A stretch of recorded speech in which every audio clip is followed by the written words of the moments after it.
Well, we're live. I'm gonna double check to make sure we're live. Always, you never know what's gonna happen with technology now.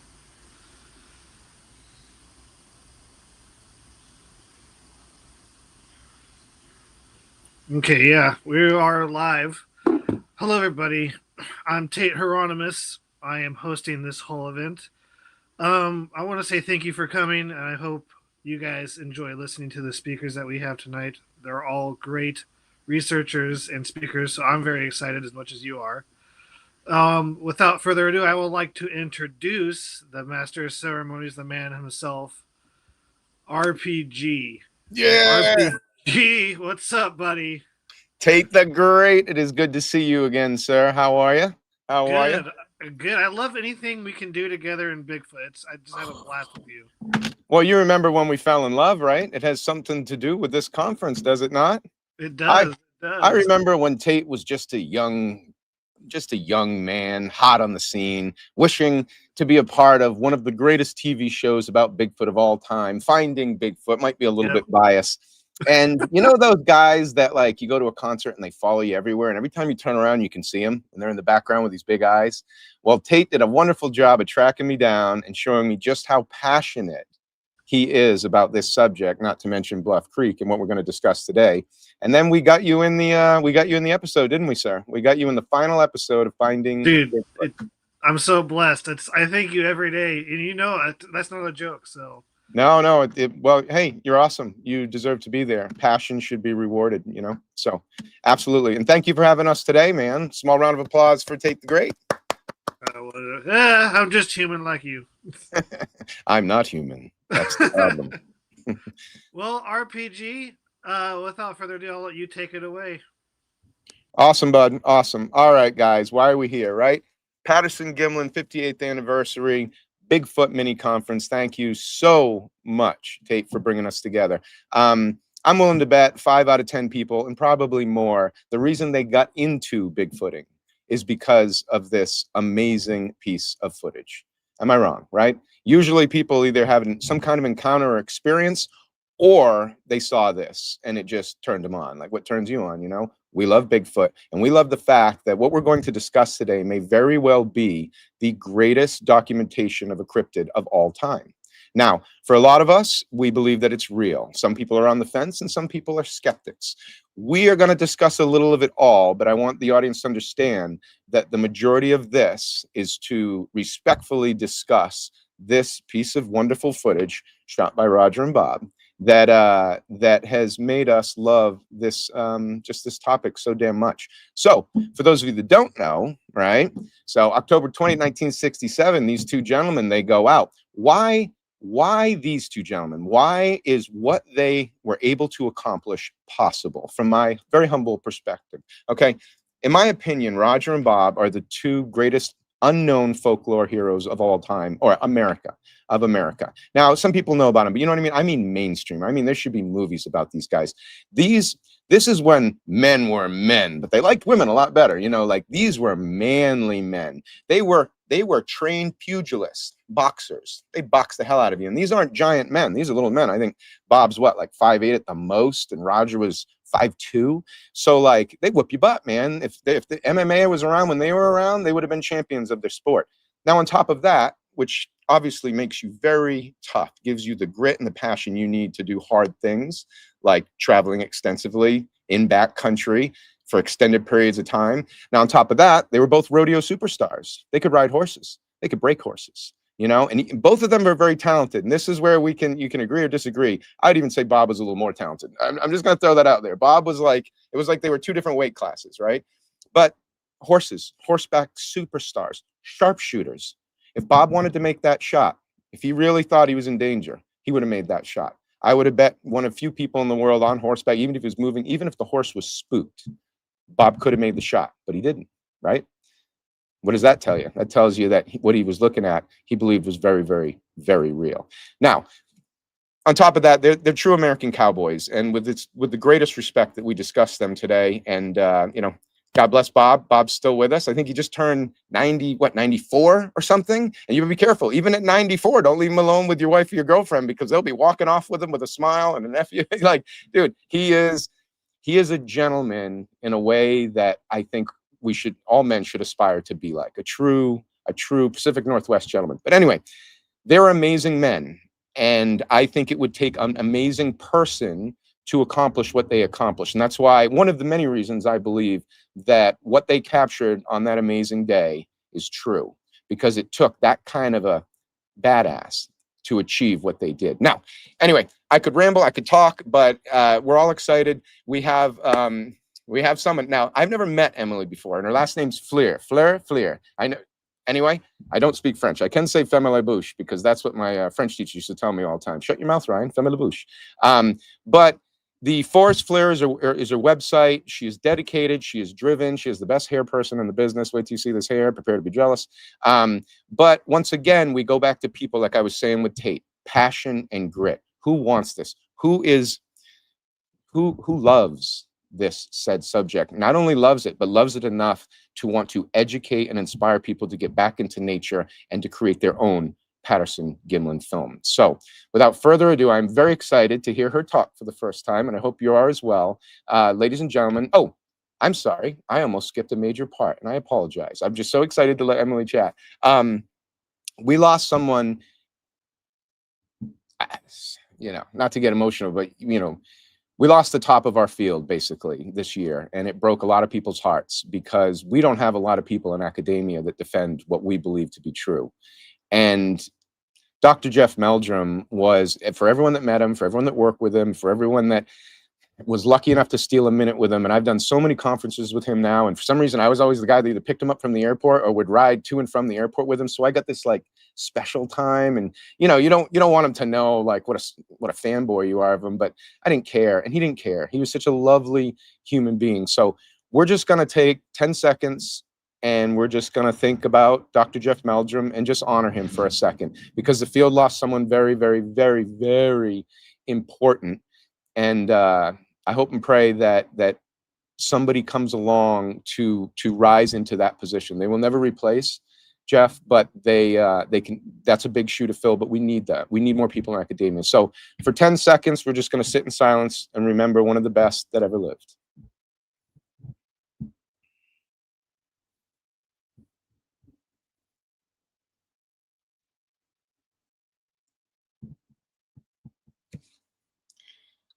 To you, Dr. Meldrum, we love you. I know you're smiling at us up there, and we hope we figure it out for you. Now, with that said, ladies and gentlemen, we're bringing on the fresh blood. We're bringing on Emily, and she's going to rock the stage and rock the mic like a vandal. So without further ado, Tate, please bring on the lovely Miss Emily Fleer. Thank you so much, RPG, for that awesome intro. I hope I live up to the expectation. Of course you will. Of course you will. You deserve it. You deserve to be here. It's wonderful. Thank you. Thank you. And it's so awesome meeting you and the rest of the speakers here today. I'm really excited to kind of chat a little bit with you guys about Sasquatch and technology. But before that, I'll introduce myself a little bit. I'm Emily Fleur. I'm founder of the Forest Fleur. It's a research organization dedicated to educating and increasing public understanding of the Sasquatch species in order to inspire habitat preservation.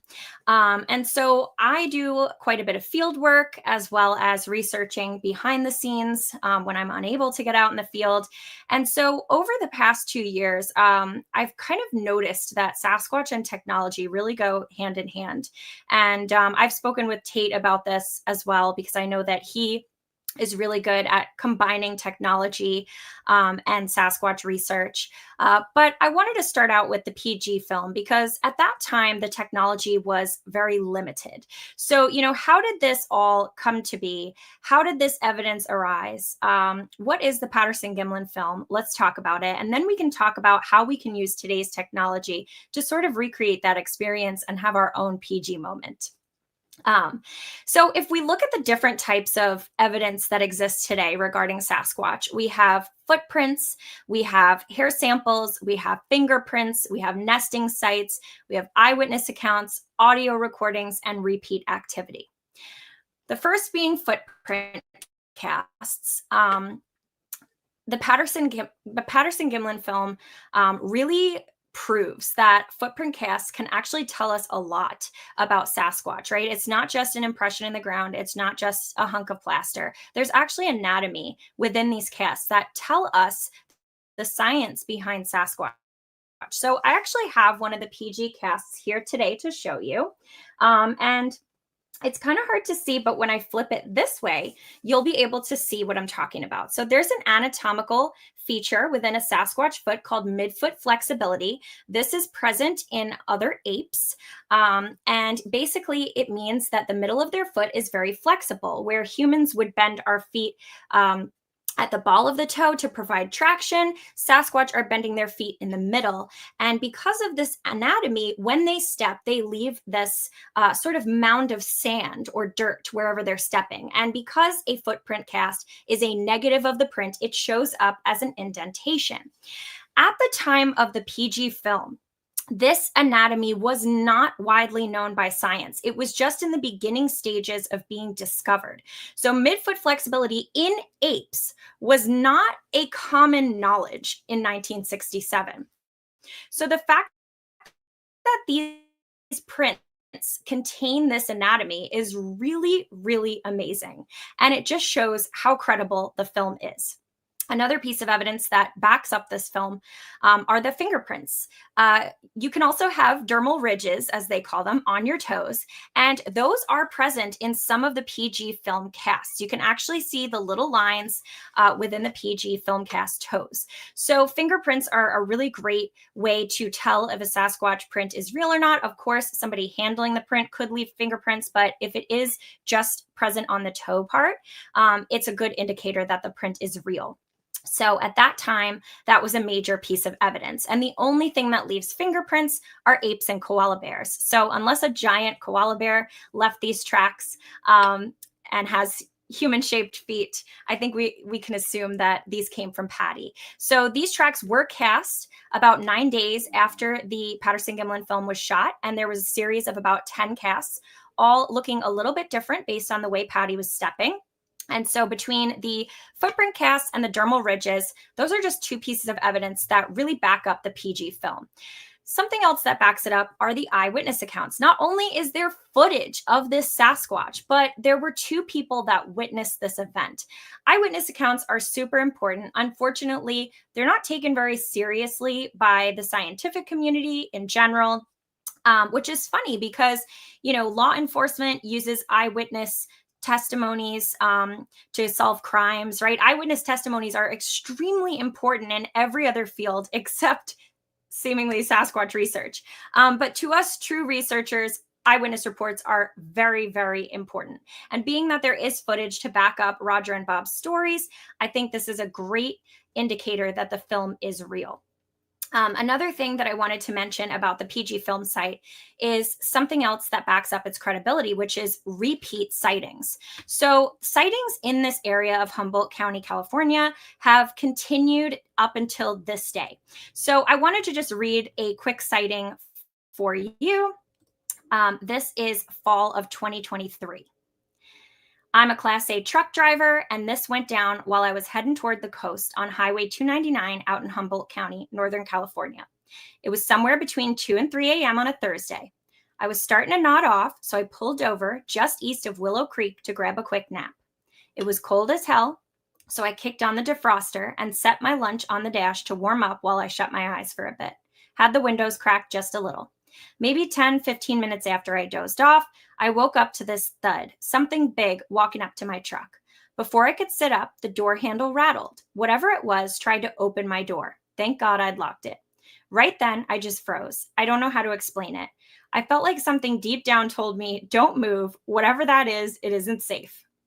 It jiggled the handle a couple of more times and then let out a really deep, heavy grunt, like it was frustrated that it couldn't get in. About that time, another big rig came rumbling down the street. As soon as that happened, whatever was out there took off running. So this just goes to show that sightings in this area continue today. And so we can kind of use the PG film to piece together a bit of a formula for Sasquatch research, right? Because the main forms of evidence, again, are footprints, hair samples, fingerprints, nests, eyewitness accounts, audio recordings, and repeat activity. So in order to sort of lend a story credit, it would be great to have multiple of these forms of evidence and combine them in order to prove credibility. We can start to take these pieces of evidence and use AI and different technologies to research Sasquatch in a better way. So back in 1967, they had their video camera that was amazing on Roger and Bob's part. They were out there actually looking for Sasquatch. So that's another indicator, I think, toward the film's credibility. Some people may argue otherwise, but I do feel that, when you look at people like Dr. Jane Goodall, God rest her soul, Diane Fossey, it took these researchers months to actually find an ape to study in the wild. And so it's going to take us a long time to get close enough to a Sasquatch to actually study them. And so how can we speed up this process? How can we optimize our research and make sure that we're choosing the right locations, that we're bringing along the right gear? We want to make sure that we're being consistent with our research. So that means visiting the same area frequently and maybe even on a scheduled basis. For most folks, this is really difficult because most of us hold full-time jobs, but we can start small and we can use AI to help us with our research. And so that's what I've been doing over at the Forest Fleur. For the past 2 years, I've been working on a mapping project. A lot of this work is manual for now because, unfortunately, AI can't do everything yet. But I do think it's really important to utilize technology in our research. Unfortunately, with the progression of AI right now, any sort of video or photo evidence of a Sasquatch is likely going to be dismissed. And that is, perfectly understandable. Unfortunately, we probably will need a specimen or a combination of key evidence pieces in order to prove their existence. But what I've been working on is this huge mapping project where I'm identifying credible eyewitness sightings across the United States, plotting them on a map, and categorizing them by color. So if somebody saw a black Sasquatch, I have a black Sasquatch icon on my map that represents that sighting. When you click into it, it'll bring up the year, the date, the sighting, and so on and so forth. So I have come across dark colored Sasquatch, blonde Sasquatch, red ones, gray ones. And someone actually even reported recently that they saw a gray one with a greenish tint. So maybe it was spending too much time out in the bogs. But by plotting the points this way, I can actually see kind of an overview of where certain Sasquatch might be traveling. So if there's a blonde one up in this region here, and then 2 years later, it's seen 25 miles away, that's most likely the same Sasquatch and not two different Sasquatch. Now, how do I level up this project and take it a step further? I think the key is using technology. So in order to do this, I've been working on creating an ideal habitat profile. So sort of generating a habitat probability map. This includes researching different food sources, different resources within the area, and AI can help you to do this. So if you ask ChatGPT, hey, what are the annual deer patterns in, X county in Wisconsin, right? It'll be able to kind of pull up that information. You can click into the sources and verify them yourself, and then you can grab that information and go from there. Now, what we can do once we compile this sort of ideal habitat profile, which may include berries, deer patterns, right? Small mammals, water sources, fish, right? Any sort of food source that Sasquatch might prefer. We can also take a look at wind patterns and weather and seasonal rounds within that area. Once we've gathered all of that, we can actually feed that information into an AI robot that will then take the ideal habitat profile and my map of Sasquatch credible sightings and blend them together to suggest areas of research. So this is a project that I've been working on over the past 2 years, and I've been having so much fun with it. It's very difficult to program the AI to sort of think in that context, but I think I'm almost there with it, and it has been able to suggest some really great research spots for me by combining the habitat ideal profile with the local sightings in the area. By doing this, we can better pinpoint areas to research and make sure that we are not wasting our time on an area that may not be viable for Sasquatch at all. I think another really great way we could use AI is actually out in the field. So if we take a recorder with us, it can actually replace a notebook. When Dr. Jane Goodall was researching the chimps, she was writing everything down in her notebook. And although that is an amazing, wonderful thing, because we have every single movement of these creatures cataloged, with Sasquatch, being that they are so rare and they live in such small groups, we're not going to be able to study them, a group of 20 Sasquatch the same way that you would study a group of 20 chimpanzees. We might get a glimpse of one Sasquatch, and it could be a fleeting moment. So it would be great to have our recorders in the field and be able to live update as we're observing, even if there's not a Sasquatch present, just kind of saying, hey, I'm out in the field today. It's quiet. I heard this noise. I didn't hear anything last time. Here's the weather conditions. And then you can upload that recording into AI, and it can create a summary for you of your field work. So I think that although this can be done manually, most people just don't have the bandwidth or the time to be documenting everything that they see out in the field. So this is just another way that, we can use technology to do this. In addition to using an AI tool like what I've been building on my end, you can also use apps, technological apps, to help you out in the field. So I know 3D scanners are very popular among researchers who are, finding footprints out in the field. But I did want to mention two other applications that I think are really helpful for Sasquatch research. The first one being All Trails, which kind of shows you, different trails in your area, what's accessible, where to park, do they cost anything? Are they open year round? And something that I personally love to do with the All Trails app is I like to filter them to the lowest reviews. Normally, you'd be doing the opposite when on All Trails because you want to find a really great hike. But I like to find the worst hikes that everyone hates, because that means that there'll be less people on the hike. They're usually very overgrown, not easily accessible. And most of the time, the lowest reviewed trails have sort of a mud season, and that's a great time to go out and look for prints. So that would be another way that we can utilize technology in our research today, is just kind of seeing which trails are not occupied and going to those trails, because that's that kind of increases the probability of seeing a Sasquatch as opposed to sticking to a very populated trail. Although I will say there are still plenty of sightings along those very popular walkable trails in many areas. I'm always shocked to see that on the map, but something I like to remember is that Sasquatch is not walking around with a map. They are just following food sources. So occasionally they do bump into some more populated areas. But I love the All Trails app for that reason. I can kind of go on there, target my research area, and then see where I can go hiking, where I won't be running into human interference.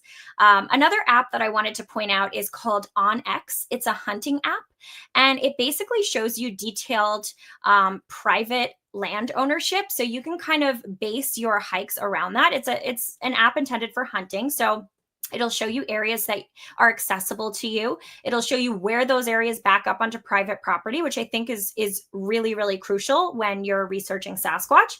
The last thing you want to do is bump into somebody's private property and get yourself in trouble. But I also do think it's kind of important to maybe consider sticking near private property.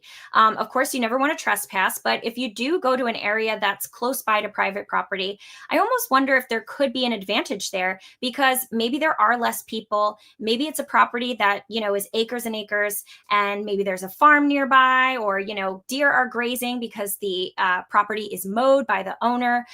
It could be a good place for a Sasquatch to hang out. And as I've been doing my mapping project, I have come across so many stories where property owners have repeat activity. And it's so funny because I think to myself, oh my gosh, here I am out in the field looking for Sasquatch, and this person has them right in their backyard, during certain times of the year. But, unfortunately, a lot of these rural private property owners, they, maybe they don't have the funds to be, investing in all of this night vision gear and cameras and, things like that. Or maybe they just can't be bothered.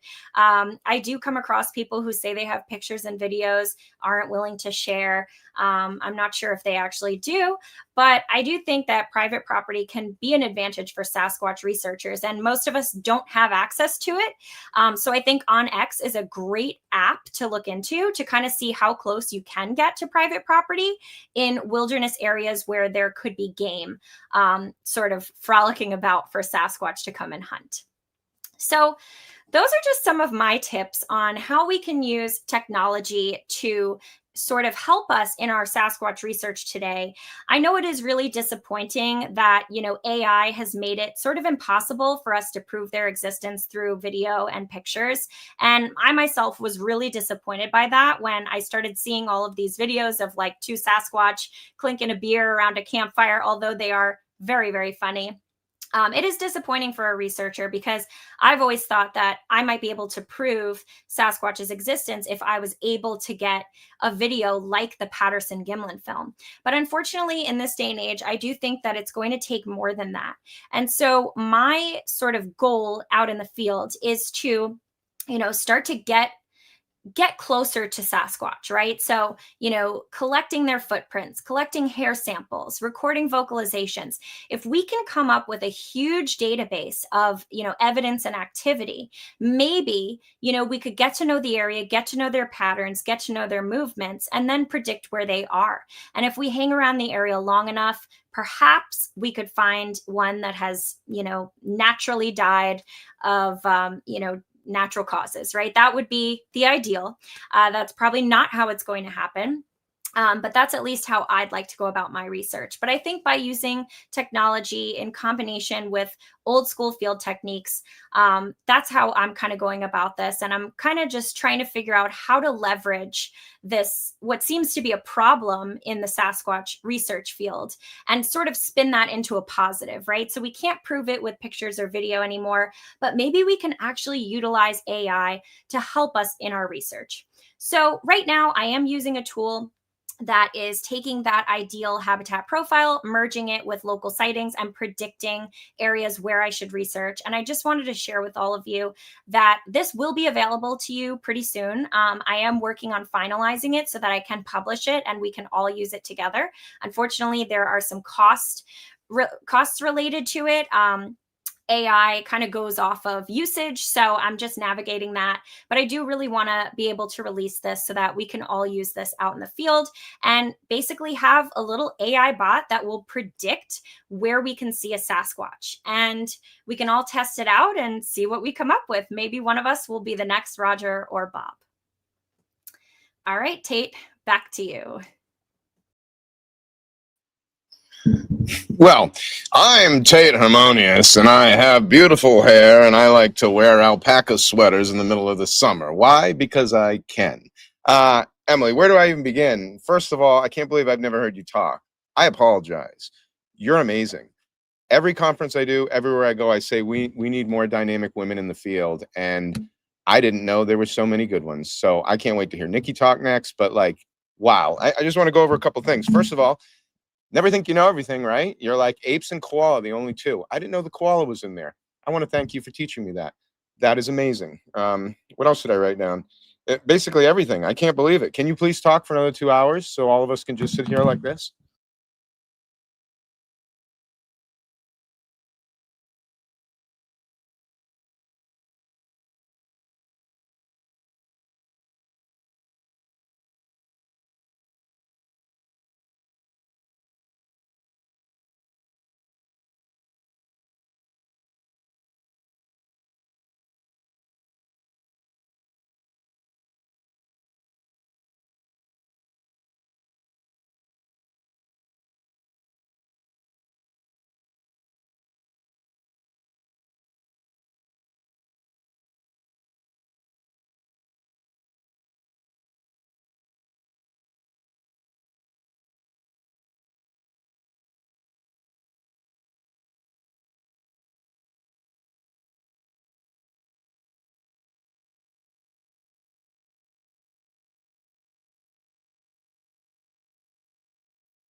Hey, RPG, your mic is muted. Ha! My mic was muted and I was talking the whole time. All right. Well, I just ate up some time. Emily, I was just singing your praise. So I'm going to try and go through it real quick. I apologize for that. It's my 400th time doing this. So even then you can make mistakes. I love the All Trails app and talking about researching the ones that are less traveled and have less written about them because they tend to have muddy seasons. Thank you for that. Those are little things, right? Those are little things that you log on to listen to something like this, and you're hoping somebody gives you something that gets you a little bit closer or gets you, you know what I mean? And then on X, do I still have it? I'm still talking detailed private land ownership, so you know when you're on private or you know when you're on state land. Because yeah, there's a lot of people cohabitating. And why are they cohabitating? If these brilliant ambush animals are smart, then they're going to know when to walk the line and when not. As far as I'm concerned, state parks, national parks, right when they close down, why is it there's all this action that happens? When is somebody going to put a GoPro cam in the trash can? So when it opens up, it's like, gotcha. Anyway, you're just what I said before too is I always say we need more dynamic women in the field, and I'm so sorry I didn't know about you until now. You're amazing, and the field is better off with you in it. Your mapping project is spectacular. I love using AI to dial it in. That's what I've been using to dial it in because I think they go underground, which I know is a point of contention. But with AI, I've been able to map out the best possible hotspot. So your advice is sound. You know, use it as a tool, but with a grain of salt. So anyway. Yeah, that was spectacular. My only problem with that is I wish you would have gone on for another hour and a half. So shame on you. Talk more next time. But it was an honor. I hope everybody enjoyed that from M. And to keep this thing moving along, because it is Sunday Fun Day, we're going to bring on Nikki next. And what can I say about Nikki? What is your podcast? Sasquatch. I know it's Sasquatch something. Another person that I never met. Sasquatch Secrets, founded in 2021. This is another powerful voice in the space. Someone that speaks with confidence. Someone that researches. And what I really like about your podcast is that you talk about the liars and the charlatans and the people that are disrupting the space, which Emily led to. She talked about how AI is now really disrupting the case because what's real anymore? What isn't? It's almost getting impossible to figure that out. So, like I said, we need more dynamic voices in the space. And as we all know, if you're a researcher worth anything, who has a better chance of finding or having an interaction in the woods? It is a woman before it is a man. So without further ado, ladies and gentlemen, let's bring on Nikki, and I'm sorry about last name, Cologne, K. I saw you tell you how to pronounce it in Facebook. Koh, Co, and then Lone, I believe. But Tate, bring her on. Let's keep rocking this thing. You got it. You got it right there, Ryan. Cologne. Yep, that's me. Hello, everybody.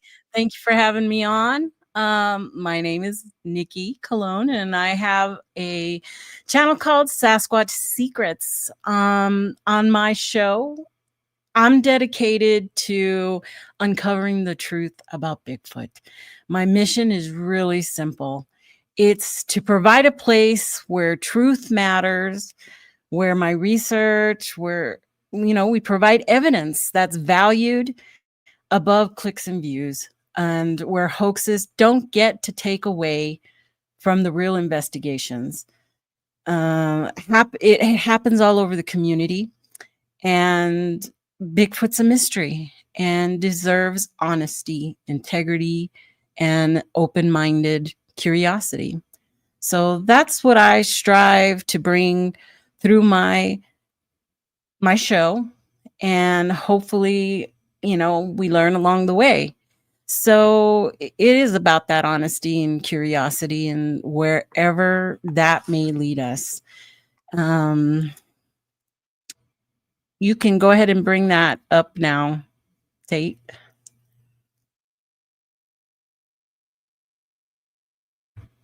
Oh, you're listening to me? There he goes. Oh, he's going to switch me around a little bit. But so I dedicated this to Walking with Patty, the film that changed everything.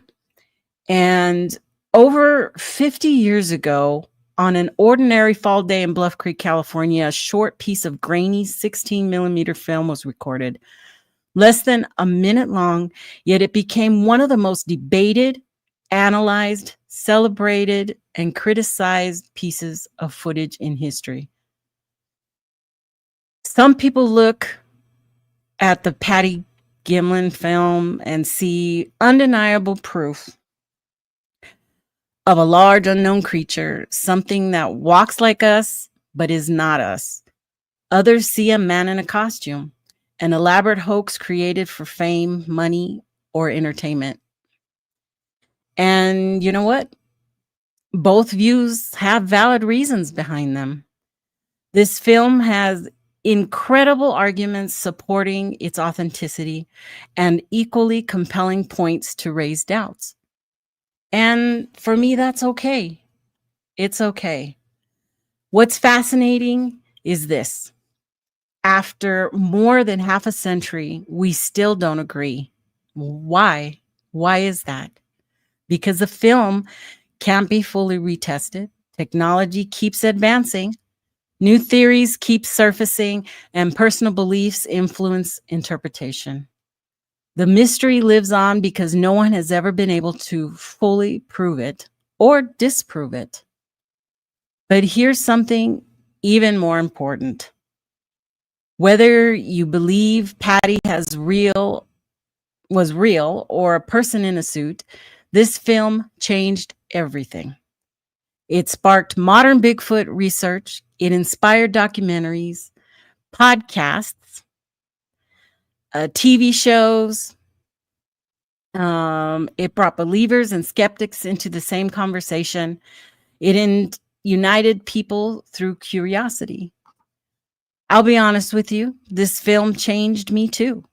The first time I saw it was like many of you. I was skeptical, intrigued, unsure what to think, but I couldn't stop analyzing every frame, step by step, every gesture. That curiosity eventually led me here, you know, hosting my own show and speaking with researchers across the country and sharing stories that this film ignited. And we're not here to argue today. We're here to explore, to listen, to think, and to appreciate the legacy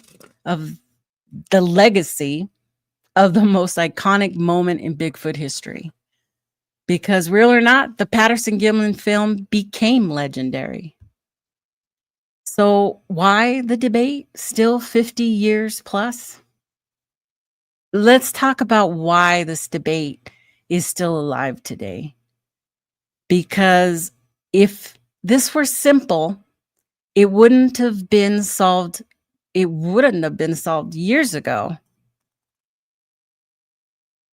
We have the access to the original. We don't have access to the original film, which is one of the main points. The master copy is not available for new scientific testing. What we analyze today are copies of copies. There may be some saying they have originals, but have yet to proven that. Each generation loses clarity, detailing become open to interpretation.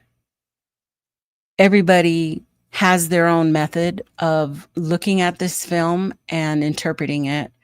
So every new enhancement, frame analysis, or AI reconstruction reveals new details. Make sure here. Okay. Science has not conclusively proven or disproven the footage, even with modern tools. Conflicting experts' opinions. Some anatomists, biologists, and costume designers argue the movement and proportions are genuine. Others insist, I see a suit or a hoax. When experts disagree, it's naturally the public does too. You know, put a thumbs up in the chat if you've seen where the film frame by frame and still can't decide what to think. You know, some people completely will believe that the footage is rare and believable, and some will still see fault in what has come out about it. You have eyewitness credibility versus evidence. Bob Gimlin has never wavered from his story. Roger Patterson passed decades ago, but his notes and interviews still fuel discussion. Still, skeptics argue memory can be flawed, motives can be influenced by behavior, and without physical proof, uncertainty remains. Emotional investment and belief systems are something that inspire us and keep us going, but believers need to have it be real. It validates years of personal research. Skeptics need it to be fake to protect science integrity. Confirmation bias exists on both sides, keeping the fire of debate alive. So the debate isn't just about the film. It's about trust, belief, science, pride, mystery. And that's why it still captivates us more than 50 years later. The real importance, the impact on the Bigfoot community, whether you think Patty is real, fake, we can all agree that this film changed everything. It's the birth of modern Bigfoot research. And before 1967, sightings were anecdotal, fragmented, and folklore-based. After the PG film, field studies, printing casts, audio recording, and databases became standard.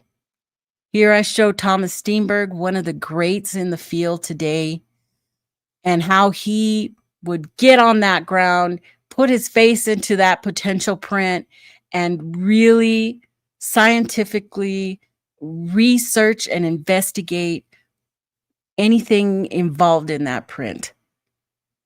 Looking at every fine, minute detail he could find and documenting it.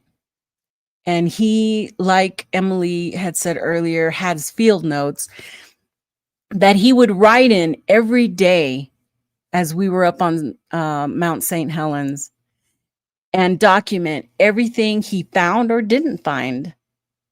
That's the kind of research that eventually will get us down the road, and it makes you appreciate what we have going with some of the researchers we have now who are so dedicated in throwing the ball down the field and making it really important and worthwhile. Because when you see sites like this, it gets you even more interested in the field. It makes you want to be part of it, be part of that bigger group. It also stemmed TV specials and documentaries, news footages. Patty has become a household name in cryptozoology. Films like Exists and Harry and the Hendersons owe part of their origin to the P&G film. Podcasts, including my own, continue to analyze every frame, every step and footprint, bringing people together. I was able to go to sites like the Jacko, the Wild Man of 1884 site. And it was amazing to go to where actual locations where Bigfoot was supposedly, or wild man was supposedly being seen. And it helps you develop the story and gives you a big insight into how encounters develop. The same with the Chapman homestead, the Ruby Creek incident in 1941. These are all places that you hear about when you're in the Sasquatch or Bigfoot communities, and to be able to go to these sites and experience these is beyond compare. Knowing that, it's a real place. And that's what all stemmed from the PNG film of being part of that investigation of whether or not Bigfoot is real and how can we prove that to be real. These are my sites here, Sasquatch Secrets and Sasquatch Dark Secrets. And I have my own personal take, because after decades of analyzing, one decade of analyzing the footage and speaking with other researchers and walking the woods myself, this is what I think. I think that both sides have a strong argument. Realist points, anatomy, the gait, muscle movement, witness credibility. But it all comes down to each side is reasonable on its own, because the skeptics want to see potential motives, claims of the suit, human psychology. There's a lot more, because we keep asking questions, and that's okay too. We may never know, because there's no new proof in over 50 years, and human perception and memory are imperfect. Even if proof surfaced today, public consensus would still likely split. We're always going to have both sides of that line of real and not real. Curiosity, inquiry, community, the fellowships are more important, and that's pretty big proof. I mean, you get to know some amazing people out there that you love to spend time with, and you have the same type of feelings towards the subject. It's something you can't replace. So does it matter that Patty was real or not? Not anymore, because the film itself has become legendary.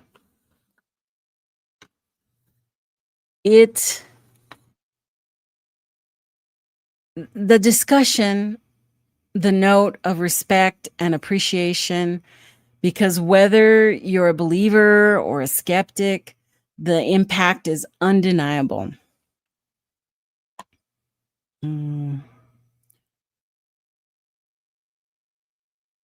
People gather. We gather to listen to the encounters, the stories, in conferences held all across the U.S. So it's okay to believe it's real. You trust the movement, the proportions, the witnesses. People come out in droves to hear about Bigfoot. It's okay to believe that it's a hoax. We value scientific rigor and question motives. Always have the questions. Curiosity, fascination, passion, they bring us together. We all care deeply about exploring the unknown. And you make a lot of friends at the same time. So it remains the most analyzed, discussed Bigfoot footage ever. It inspired research, storytelling, and global conversation. It's turned folklore into phenomenon, inspiring documentaries and future generations of Bigfoot enthusiasts. So after looking at all the sides, the science, the theories, the believers, and the skeptics, Where does that leave us? The truth is simple. We may never know for sure what walked across that creek bed in 1967.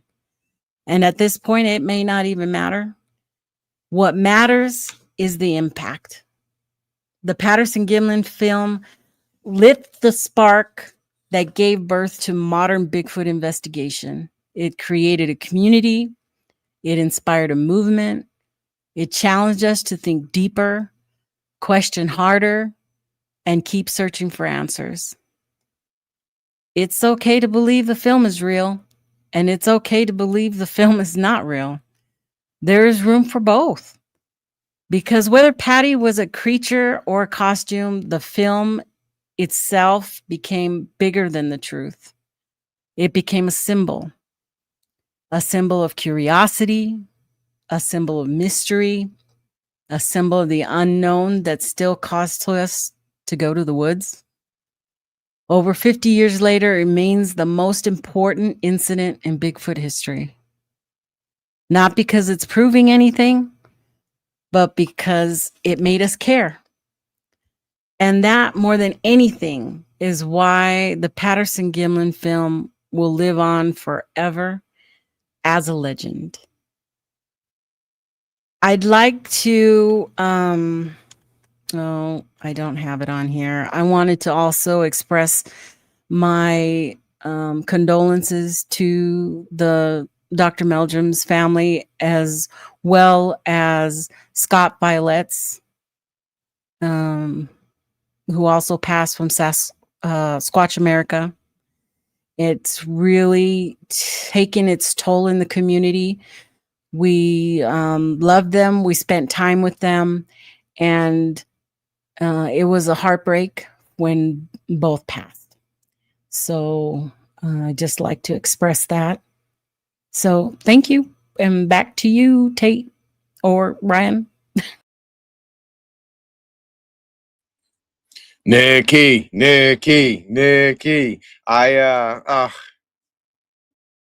Yeah, life is beautiful, wonderful. And I love your overall message there seems to be, what is so wonderful about this piece of evidence or film or whatever you want to see it as? And it's that it's brought so many of us together. Even if you don't believe it, it's brought you into this tribe. And community, I think, is something that we're all craving. And, you know, not all of us want to go do it in church or want to do it politically or want to do it in these ways that seem to be more divisive these days. So in my hope, I hope, Nikki, people like you continue to lead in the space and kind of bring peace to the space, you know, because there is a lot of animosity and there is a lot of people that have that me first and not help, which is something I loved about Emily as well. She's doing real research, creating a real map and all. She didn't have to share that with anyone, but yet she wants to make it available to everybody. That is so profound. Open sourcing is where we all need to get to somehow, because at the end of the day, yeah, would I like to have the next Patterson Gimlin film? Heck yeah, I would. But if my research leads you to having that moment and gathering it, then I am truly happy for you. And I felt that from Emily and Nikki in terms of the way they approach research. So I want to say thank you. That's amazing. And in terms of evidence, yeah, Miss Patterson, she's got a 4x5 transparency of it that is from Bill Munn's own mouth. It is the best version you can get besides the camera original. It's the closest thing you can get to it. It's beautiful. It's, I don't know, but I never got a chance to see it, you know, but Bill has it. He used to have it in his office, and now he has it in his garage of all places. Put that in a special place, but it's massive, you know, but it shows in really good detail. And at the end of the day, for people on the fence or not, it's people always ask, who do you believe in Bigfooting? Like, who's the person that you'd go, okay, I trust that they're telling the truth. Bill Munns is one of those people. I don't know of anyone that is scrutinized, has more copies of, or has seen more proof or evidence of it through the film than Bill Munns. He's, you know, he's the coup de grace. He's the top of the top. But anyway, yeah, that was, yeah, it's wonderful. Your background too. I want that background. So afterwards, you got to teach me how to have a comet show in the back while I'm in the dark forest telling beautiful tales about Bigfoot. It was wonderful. So thank you for your wisdom very much, Nikki. And also a little bit of evidence here, a little bit of proof. If you're a super geek about the Patterson Gimlin film, everybody loves frame 352. Frame 352. It's the, You know, it's the look. What if I was to tell you it's not frame 352? It isn't. When they originally spliced it, they forgot that they were 3 off. So it's actually 354. And you don't have to take my word for it, but like I said, who do you believe? I believe Bill Munns. So when we talk about the most famous moment from that amazing film, it's 354 that we are actually talking about. Let the comments fly with that. We'll discuss that, but you're going against Bill Munns. Good luck. Anyway, moving on, we have another amazing speaker. His name is Ron Reed. He's trailing giants, a Wisconsin boy, so I can't believe he's not here to talk Dogman, but you could probably talk that too. But more importantly, he's good friends with Tate, and they have done some good research in Bluff Creek. They've traveled together, and obviously Tate has to pay him a lot of money to hang out with him. You know what I'm saying? But no, another great person in the space that's making waves. And so without further ado, ladies and gentlemen, let's bring on the man, the myth, Tate's bestie, Ron Reed. Hey. How's it going, Ryan? It's been a while, man. It's been too long. I love the beard, sir. I need to like do some trimming. It's getting a bit it's getting a bit patty. Oh yeah. Now it's an honor to be on with you. Enjoy your time, sir. All right. Okay, so everybody, I'm going to be talking about critical thinking in the Bigfoot community. I've been a field researcher for about 15 years now. I've been getting out there into various fields throughout North America and a little bit beyond that. So I think it'll be best if we just get into it. So Tate, if you want to just pull up the slideshow or the video, and we'll go ahead and get started. Tate, pull up the video. We got to get going. Tate, you told me you wouldn't do this, that you would get the video up and we would start like it's hard. I'm in the middle of finals right now. If you can just get the video up, I'd appreciate it. Tate.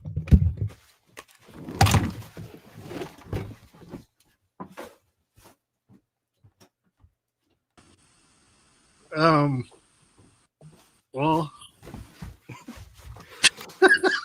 What's up? Sorry, everybody. We thought we'd do a quick bit for you. A little bit of levity goes a long way. Goes a long way. No, and let's go back to what Nikki was talking about. Community. This brought us together. You two boys have been out there researching together. You're having fun. You found friendship through this. So I love it, man. I love it. You're both wild men with beautiful beards. we try. So I hear you two have been doing some research in the mecca of Bigfooting for most of us, which is Bluff Creek. How was that? Yeah, give us a little background on that. You know, just what you guys are up to, besides joking. You know, I think that one of the things that we always try to do is we try to set the tone. So we try to have fun and look like unassuming campers, but then we also kind of like have these moments where we lock in and we start applying like what we've learned from other researchers. You know, Tate's been in the community and really networked with some of the best. And, you know, I've had some limited exposures, but a lot of my background comes from trying to emulate wildlife biology and apply some field practices. And I've taken some courses lately within the last few years that have helped me do like better wildlife surveys, nonlinear surveys, and like getting more involved with audio analysis and using like tools of the trade that you would find in field biology. And I think we've kind of made this like unique, like hybrid research technique of like just being interesting and catering to the curiosity of intelligent creatures out there, while also like trying to be a little bit more diligent and utilize good field practices, and thinking critically about the subject. And I think we've had a fair degree of success, specifically within the Bluff Creek area. Tate, what do you think of that? Like, what would you add? I think for a while Bluff Creek wasn't getting a lot of exposure or having a lot of people. Probably near when we started going there. But I think over the years of us kind of just really sticking to our guns and keep headed back to that area, you know, we drew a lot of attention, probably more so than it would have gotten if we hadn't started going regularly. So it's been getting a lot of attention out there, and because of that, I think it's maybe drawing in more of a curiosity factor than it hasn't had in a long time, and you might be getting activity now because of that. So I don't know if that's the reason, but I think that's part of it. And I think Bluff Creek, regardless, is still a good area to go to. I mean, you can go a few miles and see hundreds of valleys that look different another mile down the road. It's just endless amounts of forest and acres. So it's just, and it's so hard to get out there. And so you're very limited to where you can go. So they might not even be on that particular ridge. They could be one ridge over and be there the whole time you're there. So I don't think it's necessarily squatched out, in my opinion, because I've heard that tossed around. But there's a lot of activity that does come out of there. And so that's why we keep going back. But I like what you're saying, to go back what Emily said, right? It's all about establishing that you're not a threat. If you were to just spend time in the woods and just devote your time to it, you would begin to follow all the game trails. And if you could kind of omnisciently sit above the forest and watch, you would then learn that there are patterns. All the animals are working patterns. And I would imagine that a intelligent ambush species would be watching and know all patterns. And what you're establishing, which I believe Emily would back me up on, is a pattern. So you are, because the goal is to minimize threat, right? You get hurt. I don't care if you're a Bigfoot. If you get hurt, now you might not be able to provide for yourself or defend yourself if you need to. So I love that you guys are hitting the same spot, whether that's massaging the spot and getting more attention on it or not. I think, and please in the comments, bring it up. I think what you're doing is you're establishing yourself as an animal in that area that is a non-threat, and that will lead to a better likelihood of having an encounter or an experience with other factors involved. But I think what you're doing is great. That's great, especially bringing in field biology and as a technician and taking courses. Like, you want to hear more people doing that. So, Ron, like that's what we need in the space. No, it is. Look, I'm getting chills again. It's right. You're right. We need that, because the one thing people pick on us for is not being professional enough. But I will tell you this, and this is from the mouth of babes, from James Bobo Fay to Bindernagel, to anyone that I've interviewed and talked to. When you go out in the woods, if you think you're going to sneak up on these things, you're an idiot.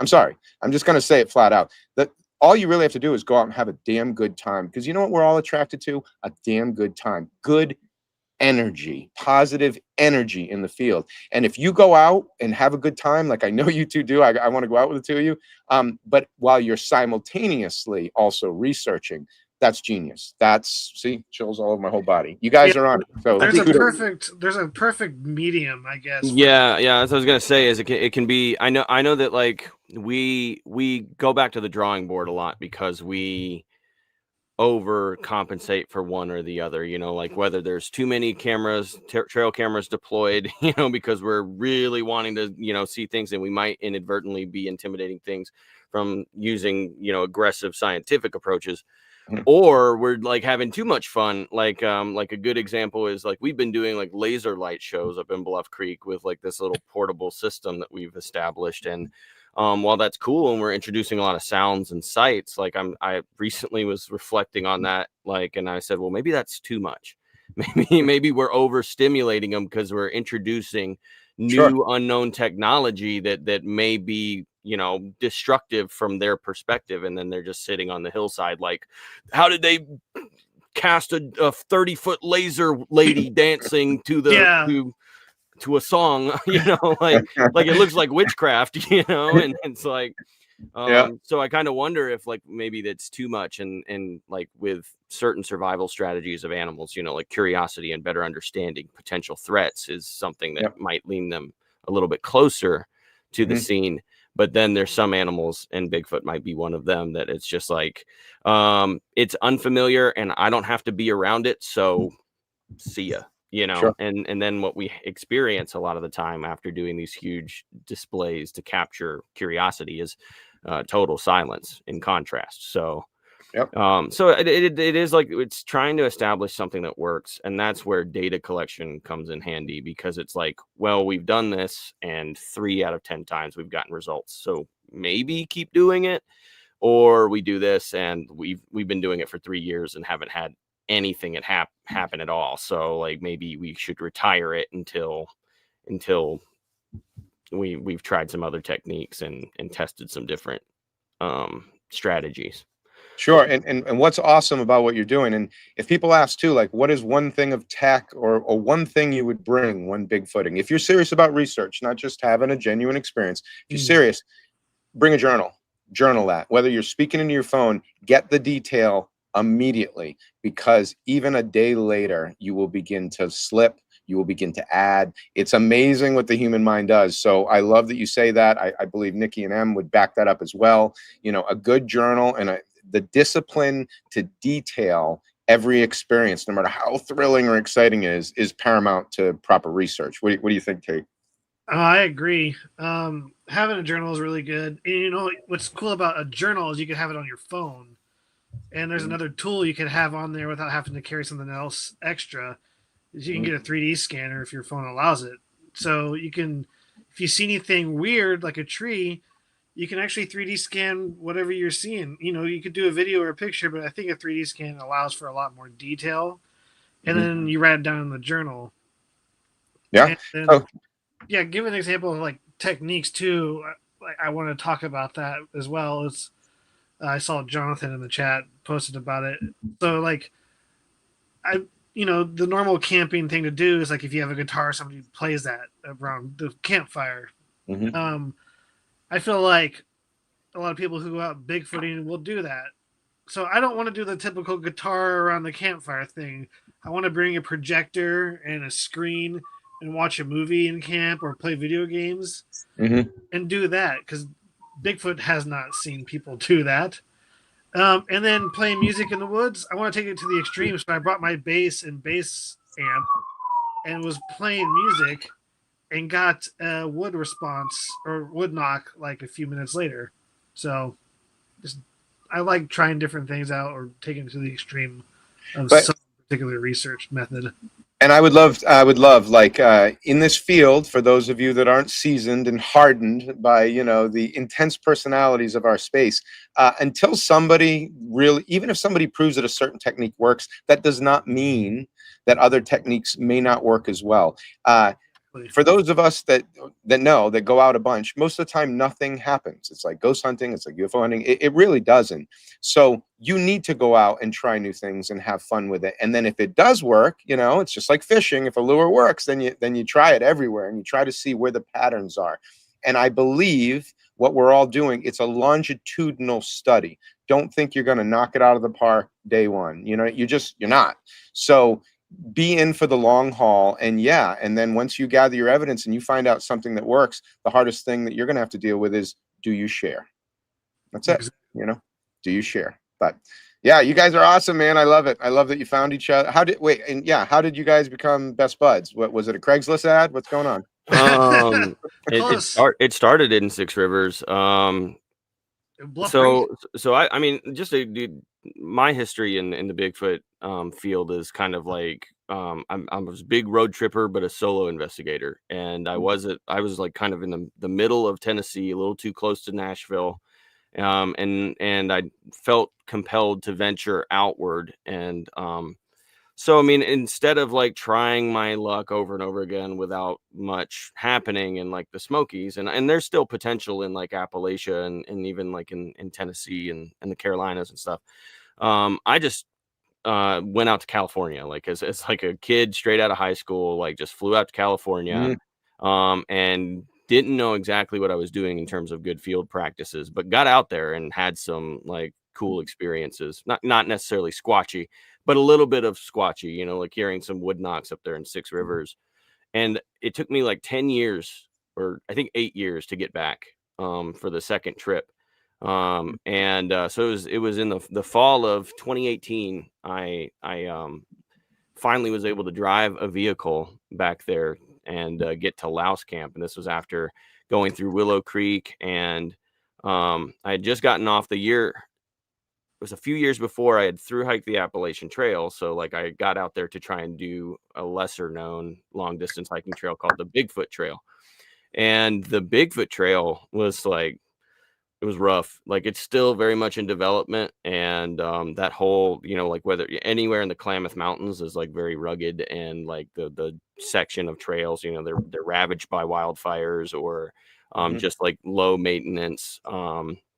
And so I mean, I kind of like was reworking the plan from being a through hike on a 500-mile trail to like just a more thorough Bigfoot investigation. And I met Steven Struford in the Bigfoot books down there in Willow Creek, and he was like, hey, well, the Bluff Creek Project and some additional researchers are out there doing some investigations right now, and if you go to Louse Camp, here's how to get there, you'll run into some. Wow. So I come in at like 10:30 or 11 o'clock at night, unannounced, and and I pull up there with my dog Bandit, and but you know, Tate was in company there, and I introduced myself and kind of gave my backstory a little bit, and you know, within a matter of like minutes of just having a conversation, you know, I was around the fire, eating some good food and making some friends up there in Northern California, and so that kind of began. But I don't know, Tate, would you add anything else? I mean, there's a lot of adventures and misadventures and awkward moments in between then and now. My first initial thoughts of him was like, this guy's kind of a jerk, kind of just stumbling in on our camp, and we're all like trying to enjoy it. So, but yeah, through that hardened shell of a man, I found a tender gummy bear of a person. Yeah.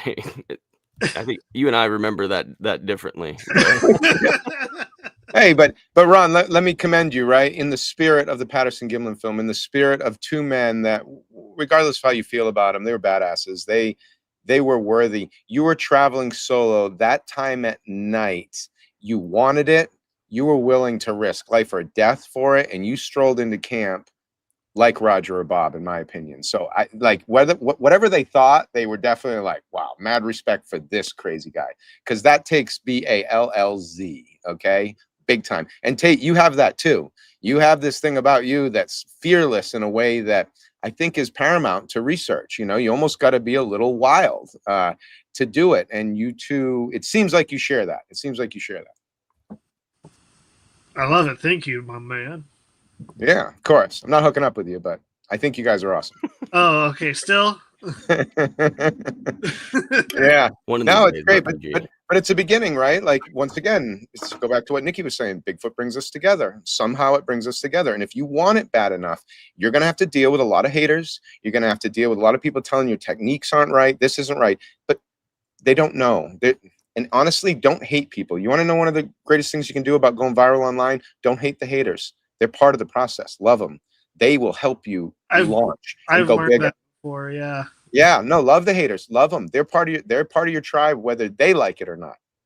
You like it, whether they like it or not. Okay. But I think strong responses to those challenging moments, and those harsh criticisms, like, they really help build your ability to give yourself a stronger position and make a stronger argument for your case. 100%. It's great practice. That's how I look at a lot of those criticisms, is like, okay, well, how do I navigate this, and what kind of biases are in place, and how can I kind of derail those personal biases to like facilitate better understanding. Yep. And how bad do you want it, right? Because if people can knock you off the scent that we are all on when it comes to Bigfoot, then did you really want it that bad? You know, and you got to knock a few apples off that tree. And that's why, Tate, these researchers you brought on are phenomenal. So yeah, they're getting there. They are literally chipping away at it, because like I said, it's a longitudinal process, and that is the only way to approach it. And it was also the only way to see who's really down with Bigfoot. So, 100%. Yeah. Anyway, is there anything else you guys want to talk about before we slip into Ron, and Ron educates us on how to be, you know, a true Bob or a true Roger? I'm good, Ron. You good? Okay. Yep. Ron, take it away. All right. So as Tate kind of pulls up the video there, and we'll start cueing that, I just want to give a little extra context. So this is kind of like an adapted presentation from what I did 2-3 weeks ago at a nature center in northern Illinois. I was doing a presentation on Bigfoot and critical thinking. So if I don't know if this is active video, but Tate, if you want to pause here, this is a lot to read through. Is one of the things that I think is important for thinking critically in the subject of Bigfoot is to kind of fall in compliance with the scientific method. And so like there's that, you've seen spreads like this, and you know I've kind of provided some context here. But like, you know, the scientific method, just real quick, is making an observation, forming a question, and starting your research and forming like a hypothesis, right? An educated idea on something, and then experimenting with that idea to see if it holds weight in established science or if it doesn't. And then going from that experimentation, you're collecting the data. And then after that data collection, you're doing an analysis of that data, you're reviewing it with peers, and then you're ultimately drawing conclusions based off of your findings. But this model I have trouble with, because you kind of hit a dead end, and you'll see like within the Bigfoot context, like what I mean by that. So our observation in this scenario is people report Bigfoot sightings, footprints, and other behaviors associating them with Bigfoot. Why is that happening? And so then, you know, as we research the subject, what are the popular theories and reports of Bigfoot? Moving on to a hypothesis, this is my personal hypothesis, is that, you know, I support the idea that Bigfoot is an unknown species of primate. And then my experimentation is investigating it in the field and trying to follow up on reports to try and make a discovery.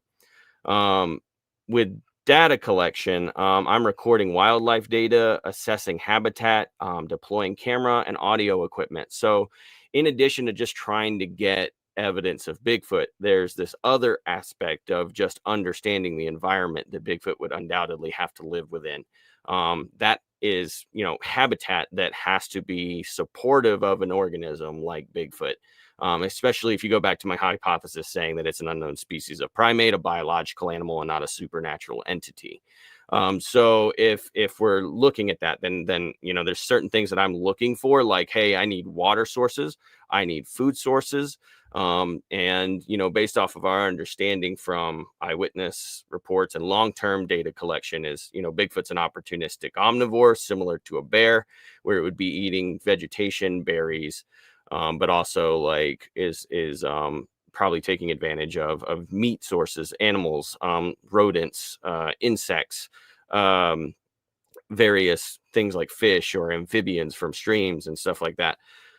So all of those things have to be present in the habitat to convince me. And if those things are absent, then I'm kind of skeptical of any activity that might be happening there, or at least it's prompting me to ask more questions as to how something could live there, and might be something that I'm missing. But like, okay, so collecting data, and your next step would be, you know, the analysis part. So yeah, I find a lot of hairs out there, so I look at stuff under microscopes. Now I'm starting to build a little personal lab in my study now, where I can do things like that. I'm comparing audio to known species. There's a bunch of like animal vocalizations. You can start on YouTube and find a lot of different animal sounds from wherever you're researching.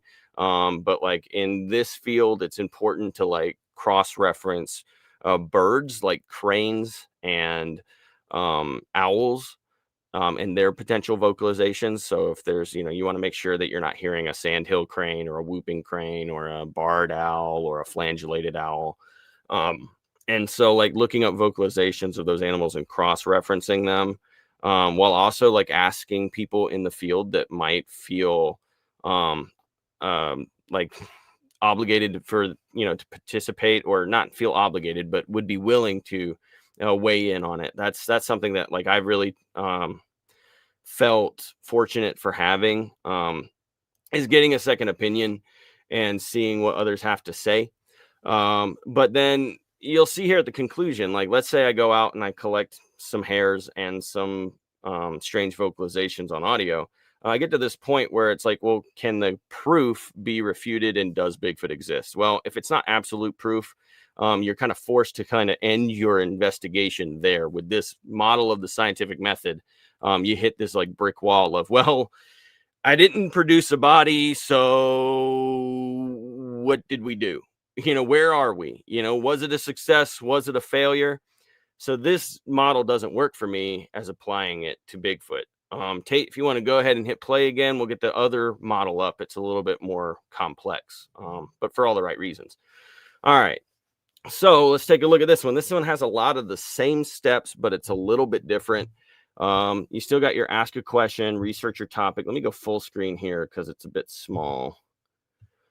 You're making a hypothesis, but you'll see these offshoots, right? So when you're testing your hypothesis, it's saying, is the experiment working? And you have a split, like, is it yes or no? Is the experiment working?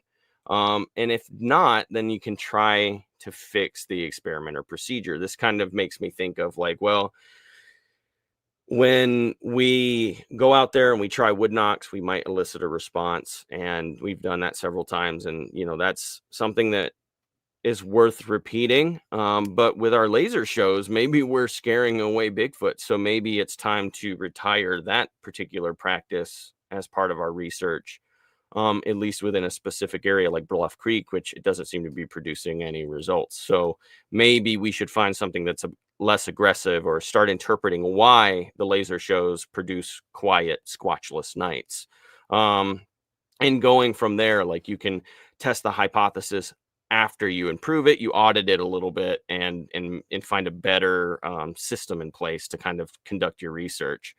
If it says yes, then you're going down and you're analyzing that data again. And then I think it's kind of small, but results align with the hypothesis, or they do not align with the hypothesis. If they don't align with the hypothesis, it's okay. The experiment can be used as research for future projects, and you can ask new questions, form new hypothesis.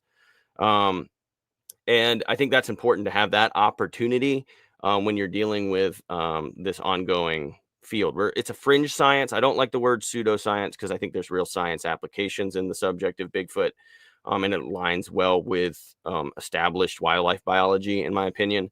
So like, as a fringe science, like, we're still dealing with extremely limited data pools of understanding what Bigfoot is. So as we kind of navigate that, like, we should be learning that some ideas don't align with what the phenomenon actually is. So we might come to a conclusion that okay, well maybe if it's not exhibiting these exact human behaviors when I thought it was a hominid, then maybe I need to go back and revisit it as more of a non-human ape.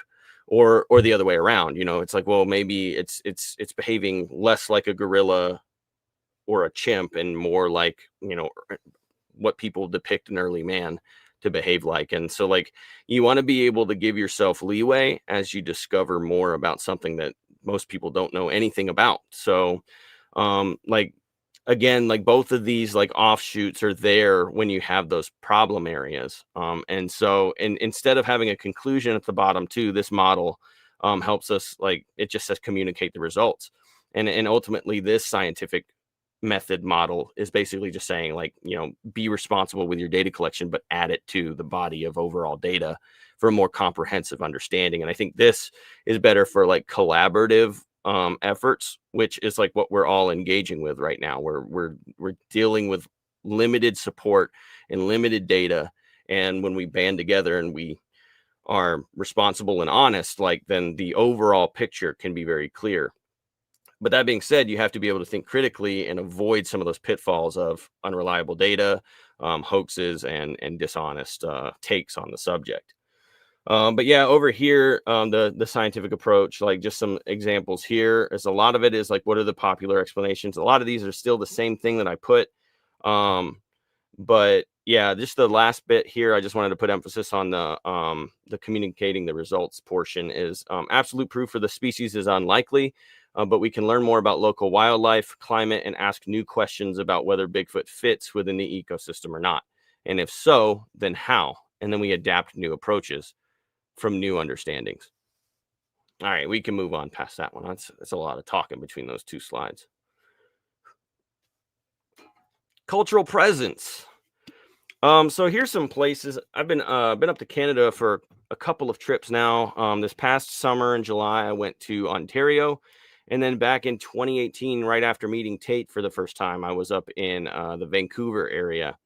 and went up into British Columbia. And this is actually the first picture here in the top left is at Stanley Park in Vancouver. And that's that figure on the bottom of that center pole. A lot of people might identify that as Zunaqua. That's the wild woman of the woods. And that's an example of Bigfoot in traditional culture and indigenous culture of the area. The Kawak people use Zunaqua in a lot of their cultural practices and their potlatches. There's depictions. There's Zunaqua in their dances and stuff. And I think that ancient acknowledgement of this entity, like it exhibits a presence that goes beyond modern day hoaxing, and it speaks of the longevity of concepts of wild men and wild women in Bigfoot like creatures within the North American continent. So I think that predates the first Bigfoot hoax. And I think that a lot of commentaries that say, oh, Bigfoot was made up in the 50s by a bunch of drunk loggers, it doesn't hold up when you're talking about representations and totem poles that are like hundreds of years and possibly like further back, like, but a lot of these artifacts don't really make it into the modern age. But the traditional practices are an extension of those ancient acknowledgments, as they have various recreations, but within specific cultural contexts that, to me, when you see these depictions, it's noteworthy. And then you can see here on the right side, this is Ontario, Canada. I was just outside of a national park there this year, and there's a figure on the right of that sign that has a sagittal crest, a domed head. It's depicted as more of like a spirit being or an abstract creature from like this art, but there's eagles and beaver and fish within the scene as well.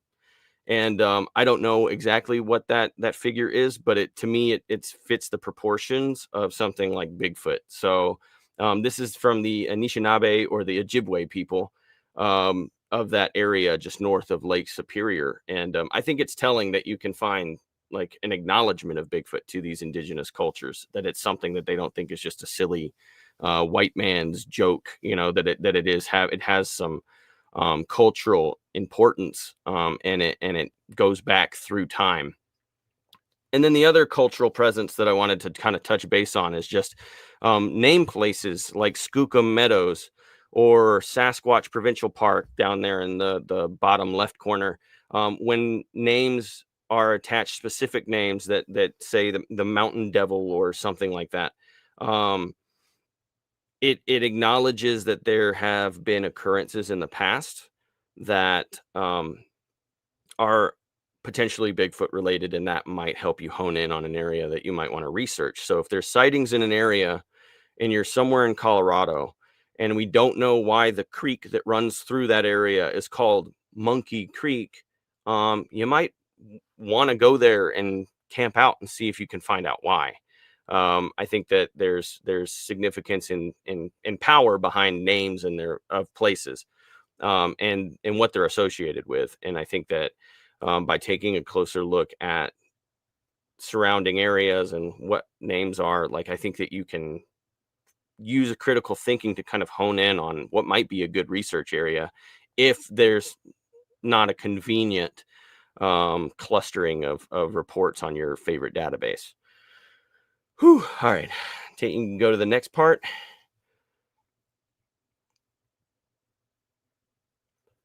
So this is an example of Tate's projector. What we like to do out here, I had a projector that I brought with me, and we were watching some Bigfoot programming, and I just wanted to include an image of Patty somewhere in this presentation.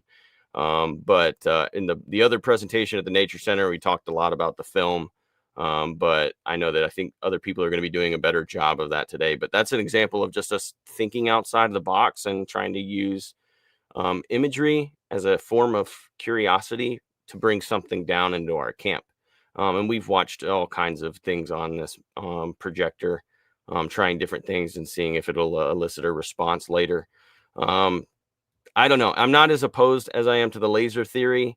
But I don't know. I don't know if we've had success with the projector yet. It's always kind of difficult to tell because we might hear a wood knock like hours later, but was it because we were watching Survivor Man Bigfoot, or was it just totally unrelated? Were they just there on their own?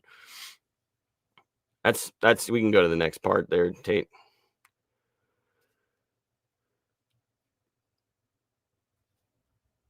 I think that we have already talked about footprints. Emily did a good job of talking about footprints. The other image here that wasn't included was we found a trackway up there along the Go Road a couple of years ago. And I just wanted to weigh in on footprints and their anatomical structure. When we think critically, this is an important part of the data that Bigfoot researchers are looking to collect, the anatomical specificity of a footprint, the mid-tarsal break, the midfoot flexibility, the flexation of toes. That shatters the argument that these were wooden stompers and each foot is dynamic. But beyond that, when there is a trackway, there is the same foot exhibiting different shapes and flexes. So I think that is important to acknowledge. And while still skeptics claim that it can be hoaxed, it's a lot of effort for somebody who might not be fully recognized for it. So, the idea that somebody's going to make a very complex, flexible foot and make it wearable as a shoe and make two of them and then walk weird out in mountainous terrain off the beaten path to be seen like that's an argument that I don't find very strong. I don't think that it's impossible, but I also think that there's so much context there as to why that wouldn't be valid, why normal minds don't think that way. It's easier for me to dismiss than an animal was walking along this game trail and left some tracks behind. And I think that's what we could be finding with a lot of these footprint and trackway finds.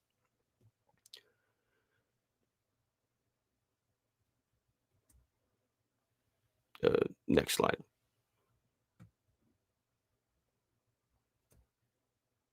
Hair analysis is important. Spending a lot of money on DNA analysis is something I don't have money for. So just physical hair analysis is kind of important. If you want to flip over to the next slide, Tate, we'll take a look at some examples of alleged Bigfoot hair.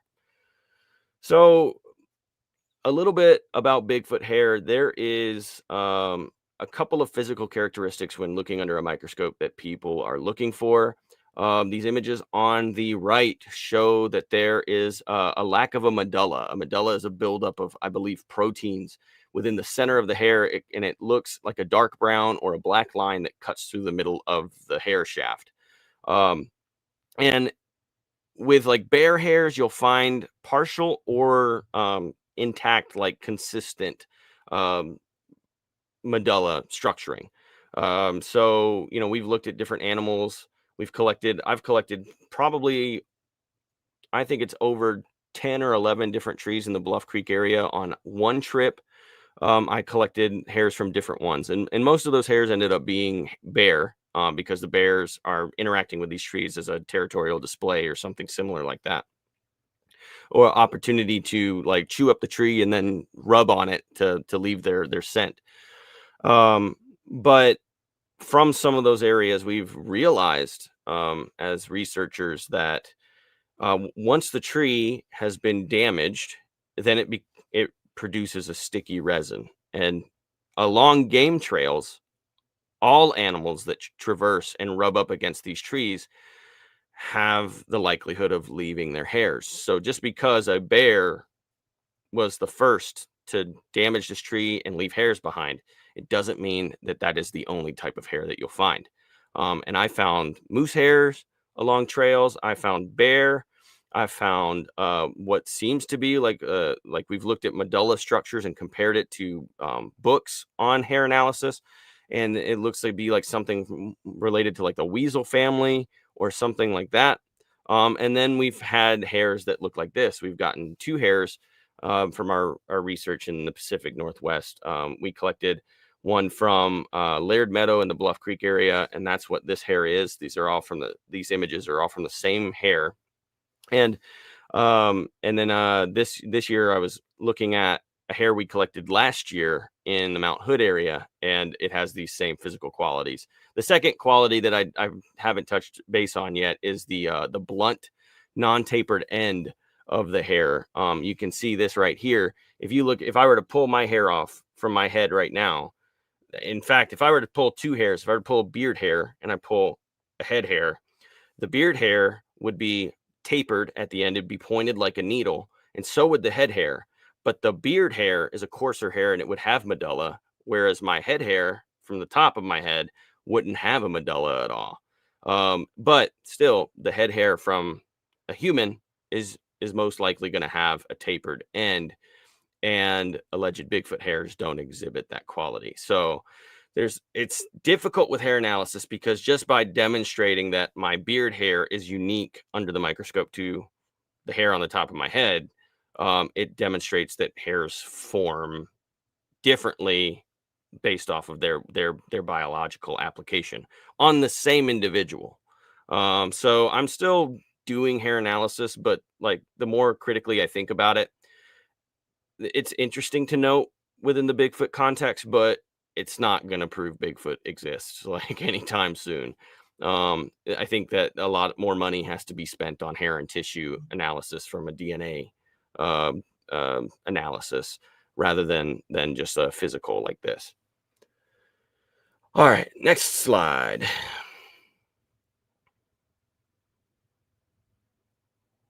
Audio. Guys, I got some clips today that are interesting. We can get right into it. I will say this before we get into the clips. I always bring an audio recorder. You're more likely to hear a wood knock or a vocalization than straight up see a Bigfoot. So if anybody's saying to themselves, I want to get into Bigfoot research, what should I get? Don't get an audio recorder. You can get a high-end recorder that records in WAV format, a lot of high detail. You can spend $100, $125 and then go out there and start collecting like moderately, convincing evidence, that's hard to refute. I would get an audio recorder before you'd get a high-end camera or an expensive thermal unit, because the visual contact between you and a subject like Bigfoot is way less likely than being over a hill communicating to their buddy from like half a mile away and still being able to hear them from where you are. Like, so definitely get an audio recorder. The other thing I will touch base on is we're talking about AI and the dangers of it. One thing that I did kind of on accident this year, but was totally the right set of actions to take, was I deployed multiple audio units. And then when I had a suspect vocalization appear around the circumference of my camp, I captured it from multiple angles with two different audio recorders and segments of that with a camera as I was documenting it.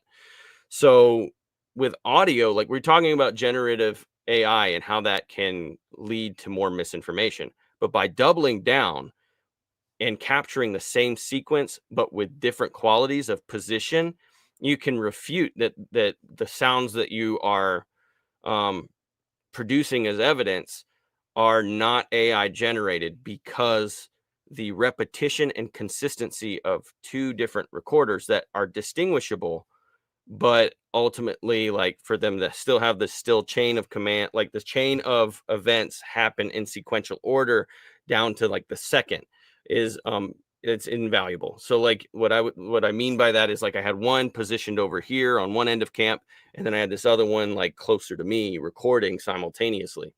And when these vocalizations started to occur, they both picked up the sounds, but one, like, the sounds were like more to the left or the right, and then the other one, it was like more dead on. So like, and that goes down to like there's squirrels in the background, there are birds in the background, and then there's me talking to myself and mumbling in the background, and it's clearer on one recorder, but it's a little bit more muffled on the other. But what that does is it kind of like like AI can't generate the same scene twice. So it's important to be able to make those distinctions. And it's, I think it's just a better way to kind of collect that data and have that validity. All right, we can get into the sounds now.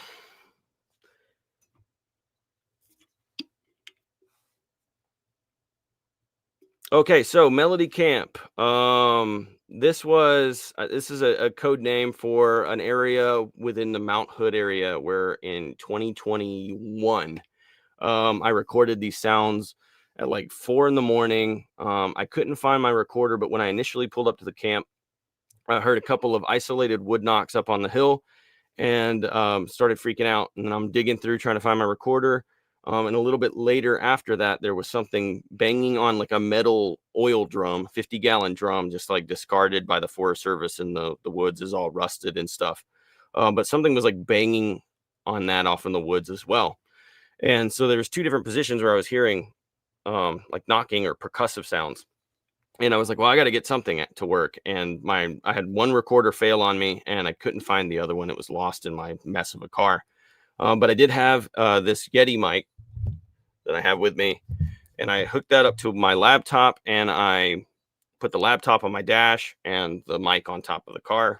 And I said, well, hopefully whatever was out there will come back and I'll be able to record it. And that happened initially around 8:30 to 9 o'clock at night. It was just a little past dusk. It was getting dark. And at like 3:45, 4 a.m, something like that, I just woke up in the car and I started to hear something, and I couldn't quite hear it. But the windows were cracked, and I just said, well, whatever it is, let's record it. It sounds weird enough. And I got these vocalizations that that are kind of referred to as like sing-song vocalizations, because they have like a melodious quality to them.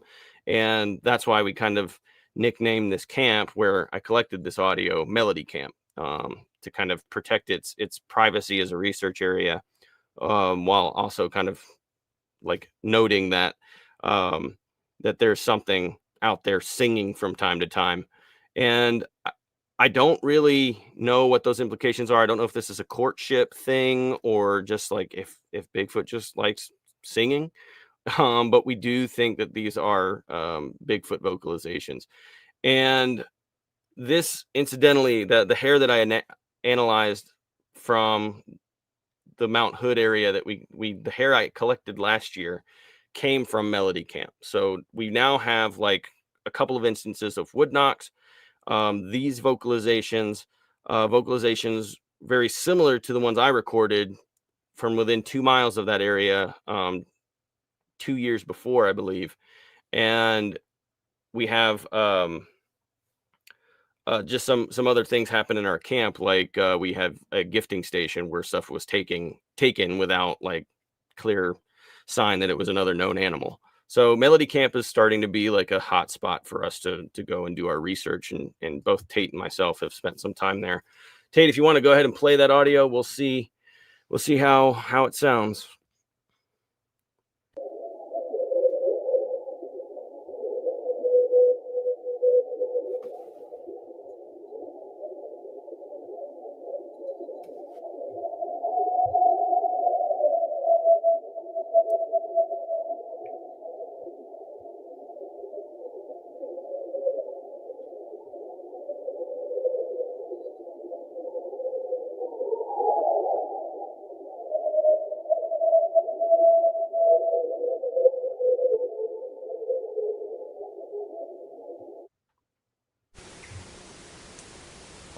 Oh, and this is Tate, if you want to pause that one real quick. So yeah, I did do some editing on that just to make the audio a little bit more easier to process for the ear. But ultimately I just put a high pass and a low pass filter around the vocalizations to kind of filter out like this white noise and like cricket chirping. But I didn't really do anything besides that. I amped it up a little bit after that, but I didn't do any like speed alteration or anything like that. And that's when we do Bigfoot analysis or alleged, like audio analysis, and we want to get a better ear for the sounds that we record. That's kind of like the extent of it. Is we'll crop out the interesting parts. We'll put a high pass filter or a low pass filter, which those are just filters that take out those high and low frequencies that are outside your target sound so that you can hear the target sound a little more clearly. And then after you do that, then you amplify the sound so that you can hear it a little bit better. So that's just a little bit of the process of audio analysis that I think goes hand in hand with thinking critically and looking at your sample sets and forming your own conclusions. But this right here is the other audio clip. I got this back in July in Ontario. And going back to the critical thinking, I don't know if we have a slide in there, but like thinking critically about doing research in Ontario for the first time. It was a new research area that I had never been to, and I spent about 2.5 weeks kind of putting together a hypothesis on it. But there were some convincing eyewitness testimonies of a creature and footprints being found by a burn crew in a specific area in Canada. And I said, well, this was 30 years ago, but they happened within like 6 months of each other of the same year. And the parties aren't related. And they both reported to this database. And I said, well, this is convincing to me. Like, this seems like an individual within that area, like wandered, like naturally, like an animal would. And I think that the other thing that made this like a place that I wanted to research was this was 30 years ago, but there was no like urban development in the area. And I saw like available water sources from the map. Looking at Google Maps, I was able to say, well, habitat seems intact and sources were reliable. And I think that that Ontario presents like an intact, like, and consistent habitat to support a population of Bigfoot, to the point of potentially explaining some of the sightings that you see on the eastern and western edges of the Great Lakes, as you start to see Bigfoot activity in Minnesota and northern Wisconsin on the western side of Lake Michigan. And then you start to see Lake Superior and Lake Michigan. And then like the Adirondacks and the Poconos of Pennsylvania and New York, there's a lot of Bigfoot activity reported out there. And I think that maybe Bigfoot's population in Ontario could have been robust enough to allow for species dispersion into those new areas down in the lower 48. So that was kind of my working hypothesis. And then I was like, well, let me go to an area in Canada where the sightings are believable and the habitat is intact, and maybe I'll have some stuff happen. And just the additional context to help people understand why the audio recorders were deployed in this area specific was I started to find tree breaks along this old logging road, and they seemed very unconventional. They seemed like there was a standing tree in some instances, and then there was a tree leaning into its notch, which you expect from like snowfall, like, breaking trees and stuff like that over the winter, or wind and storms and stuff like that. But what was unique was like they seemed forced in place where there was abrasions on both the supporting tree and the tree that was placed in it. Like something, not only did they fall into place, but they were like mashed into place repeatedly, and the bark was like stripped from both the leaning tree and the standing tree. And I found multiple instances in that area where it was like forced manipulation of like trees in specific positions. And one of those trees was like inverted from its like root ball. I think it fell naturally, but there was like this 2 to 3 year old tree where its root structure had like rotted away and it had fallen. But then that root structure was like inverted up, leaning against another tree very steeply. So like this tree that was clearly on the ground at one point was like positioned like in an unnatural position. And it had a lot of those abrasions as well that kind of suggested like something could have happened. And then there was other stuff. There's other examples.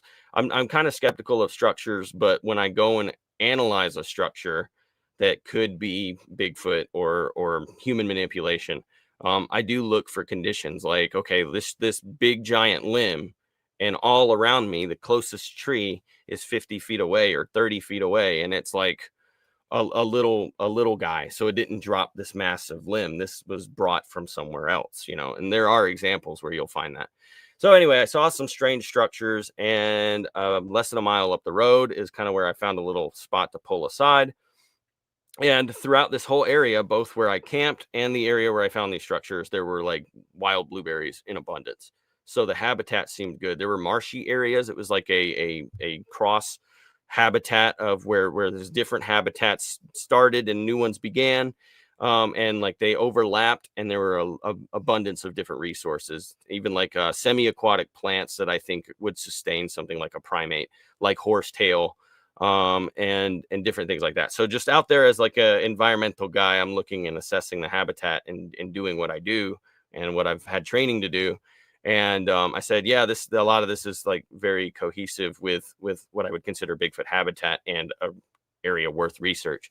So then the mics went out, and this was captured on a unit called the SM4 by Wildlife Acoustics. This is like a field biologist grade recorder, and it was just outside of my camp. I put a blind over it and never went into the blind myself. But then after doing wood knocks, after a few minutes, I would say like no more than half an hour. I mean, I think it was like way less than that. I think it was like 5 to 10 minutes.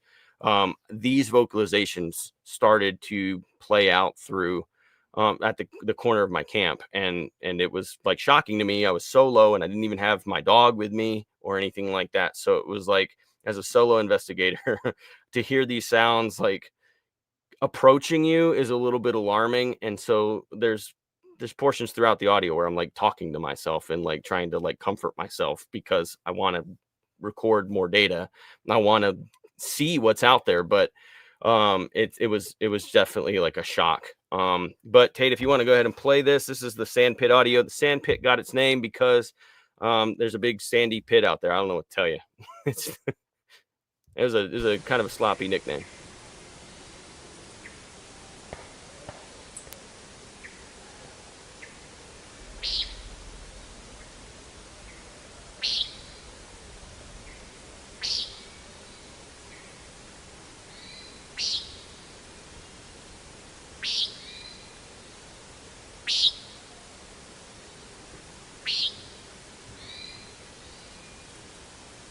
And Tate, if you want to just play this to the point where I say, hey, and then there's that one initial response, I think that's a good spot to kind of pause it.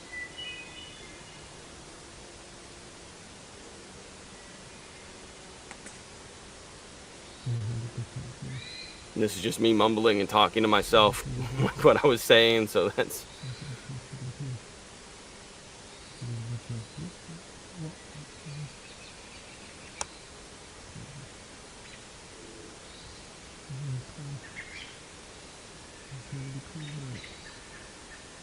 Hey. All right. So a couple of things to note about this, and just this is like a huge part of like the analysis and thinking critically, and what I wanted to talk to about today was having a conversation with other people, you know, like reaching out to members in the field that have experience looking at an audio analysis and alleged Bigfoot vocalizations. First of all, I tried to contact a primatologist in Canada, and still have not gotten a response. Not everybody was as willing as Jeff Meldrum in the Bigfoot community, or in the scientific community, to speak on Bigfoot. And for good reason. I mean, there's a lot of them there, their careers are at stake and stuff. So I understand if they don't want participation in that.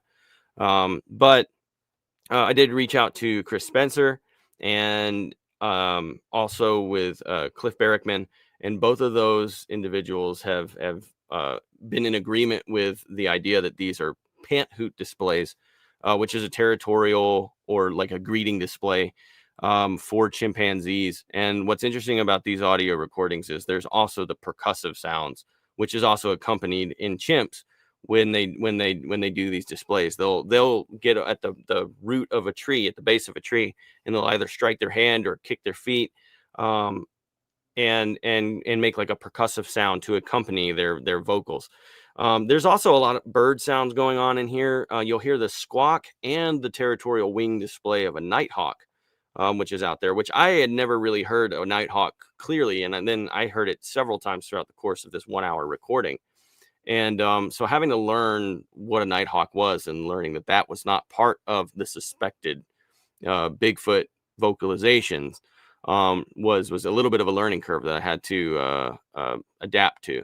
But still, what can't be refuted is these like pant hoot sounds. I'm still looking for another explanation of something that you would expect to find in the Ontario woods, and I haven't found anything yet. So it's just there's just that extreme primate quality. And if you guys can't hear it, there's you can find the video on my YouTube. I'm gonna do more of a comprehensive thing on this later, but like there's it definitely helps if there's headphones with volume up. But I don't know. It's weird. That was probably the most active part of it. There's a couple of other isolated whoops and stuff in there after, but this was just something that came up, and within like a few minutes, it was just a lot going on, a lot to process, and it was really exciting. And I'm glad that I have that experience. But yeah, I think we can go to the next part of it, Tate. I don't know what's next at this point. I think I'm pretty close to being done. Or no, I mean like the next part of I don't know if that is the last bit of the video or.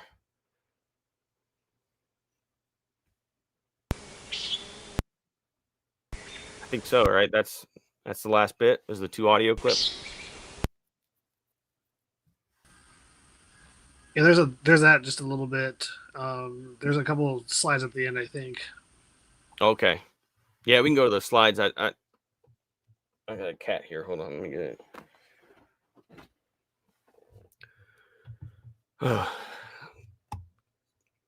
Oh yeah, so this is like some of the habitat. You can see that if you pause that there, Tate, you got, I don't know if those are edible mushrooms or what they are, but we have something like a blackberry or a raspberry, blueberries, and then this plant over here on the left-hand side, I think, is horsetail, and that's an edible food source for a lot of animals as well. So these are like things that Bigfoot could be taking advantage of as potential food sources out in this area. But also, I will say that there was a lot of sign of black bear and moose in that vicinity.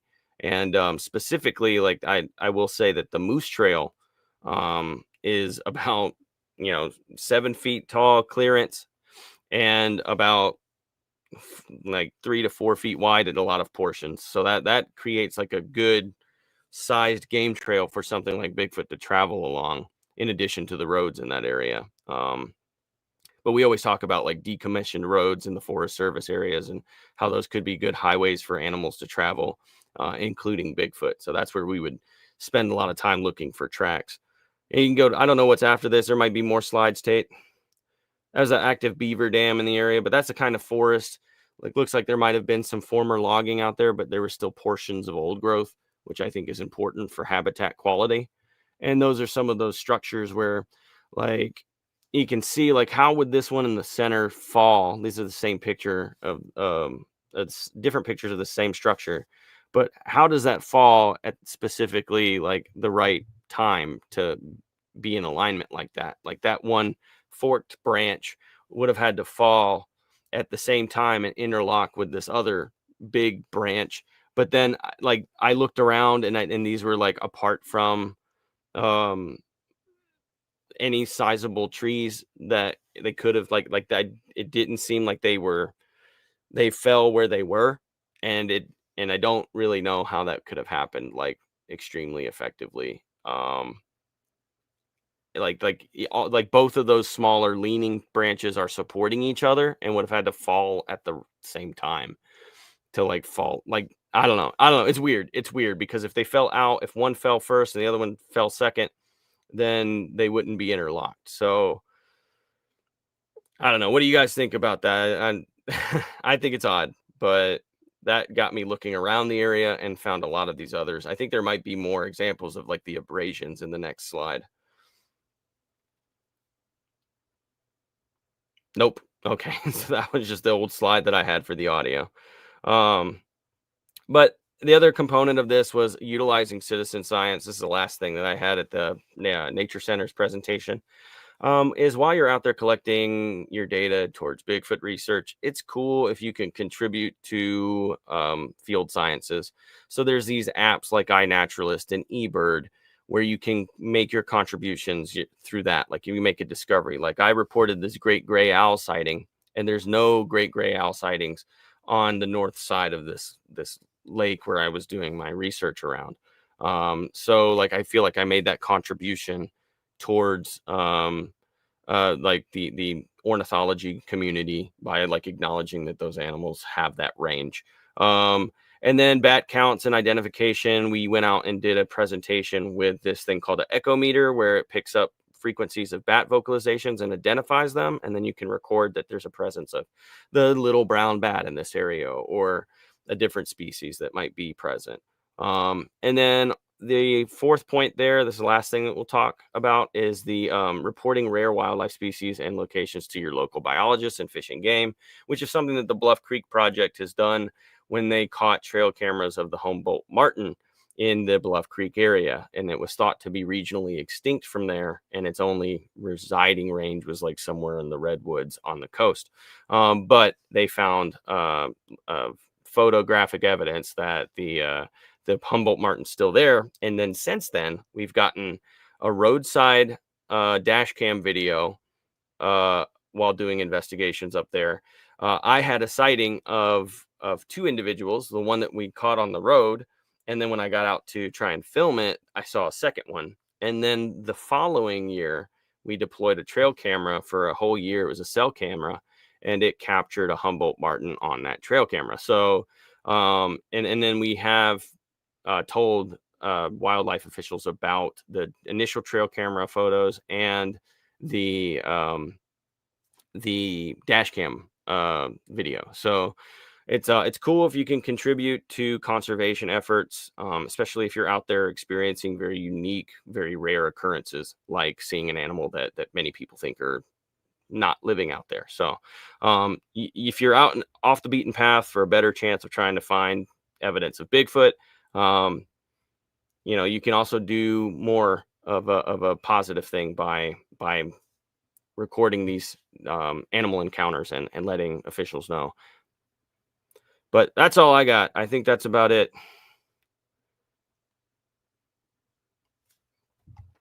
So thank you for letting me chat about it. Hope it didn't go too long. Ron, that's about it. Wow. I mean, how else do you describe it? That is a wealth of information.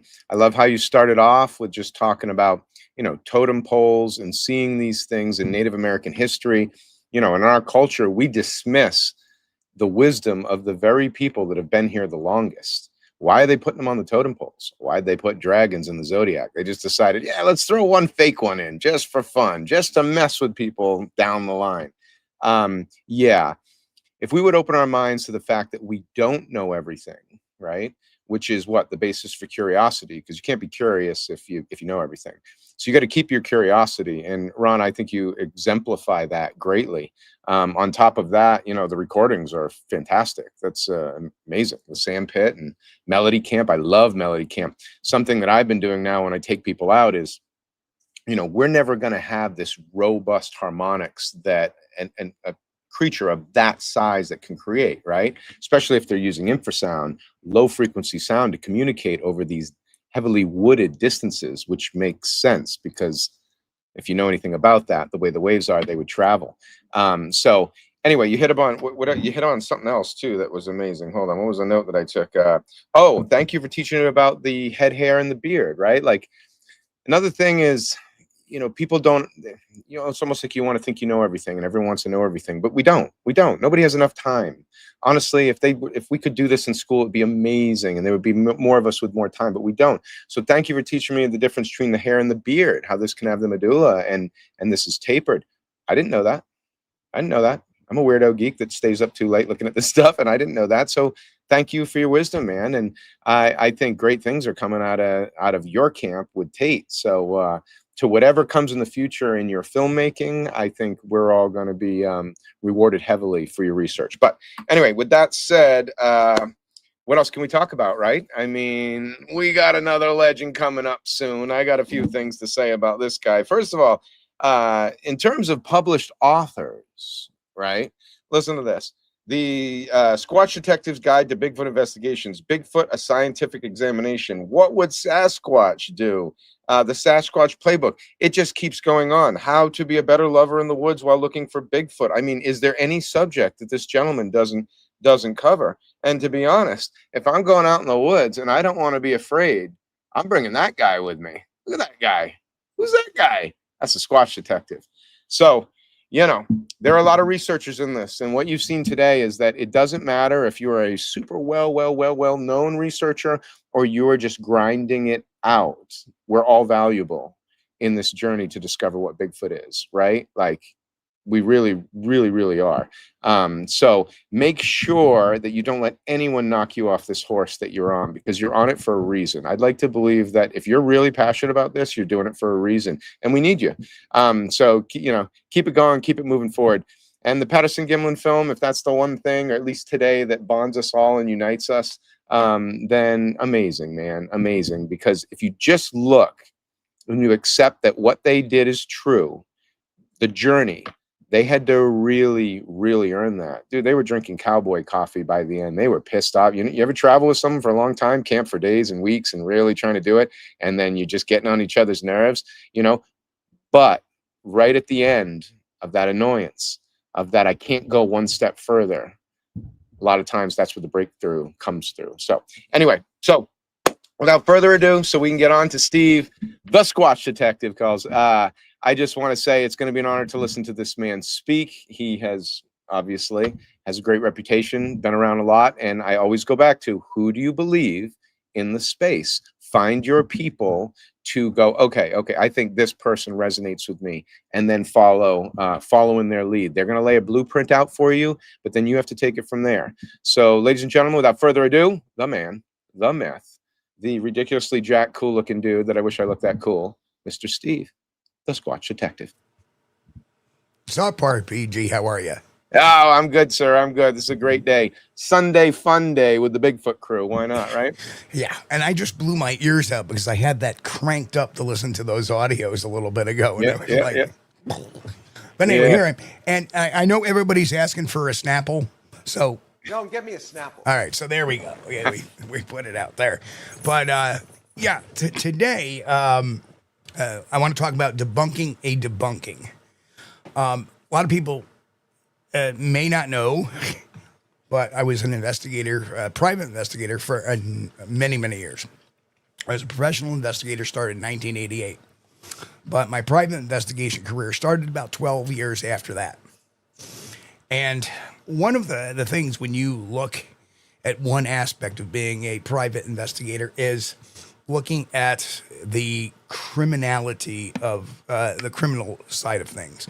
And Tate, if you could pull my presentation up. There we go.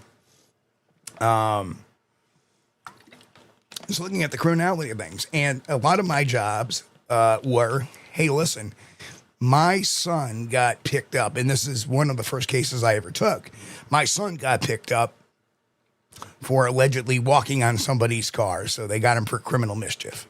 And the kid was like 12 years old, 13 years old, whatever, and denies doing it. Parents, brought him to an attorney. Attorney brought him to me. And they wanted me to look at the investigation that was done. So one of the things as a PI you do is sometimes you look at the investigation and see if it got sidetracked, tunnel visioned, or had faults to it. And the kid's claim is the kids that did it walked past him as they walked this way. When the police came in, they saw those two kids and grabbed them. Now, the funny thing is that the police report says, yes, he was grabbed with one other individual. The witness statement said that there was 4 kids that did it. They arrested this kid on the basis that his shoe track looked similar to the ones on the car. And guess what was missing? Any of the evidentiary pictures.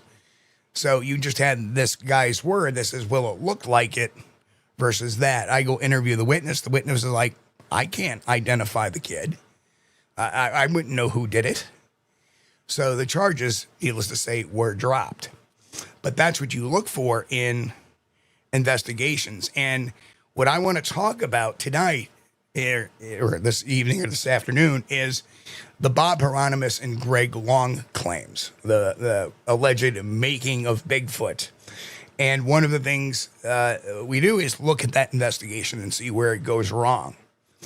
We're going to peel all those layers back. We're going to look at the characters involved. That includes Bob Hieronymus, Greg Long, Philip Morris, and a gentleman by the name of Cal K. Korff. Expose the inconsistencies and impossible timelines, and sometimes the outright fabrications that, one or two have made. This isn't about belief. It's about the evidence, logic, and integrity. This is not about even whether or not the Patterson Gimlin film is real, just the veracity of their claims, asking it if it's going, if they were the ones responsible for making it. So, I'll advance the slide here. So, in 2004, journalist Greg Long published The Making of Bigfoot, an inside story, claiming that the Patterson Gimlin hoax and the truth behind it was all a hoax. Long's primary witness was no relation to Tate, was Bob Hieronymus, a retired Yakima man who came forward more than 30 years after the footage was shot.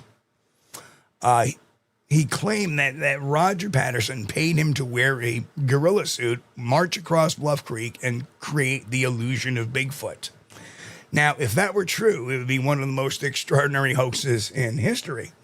But when we test Hieronymus's account against verifiable evidence, travel records, film processing documentation, biomechanics, and physical logic, it simply doesn't hold up, and I'm going to explain to you why. First off, we have the timeline problems.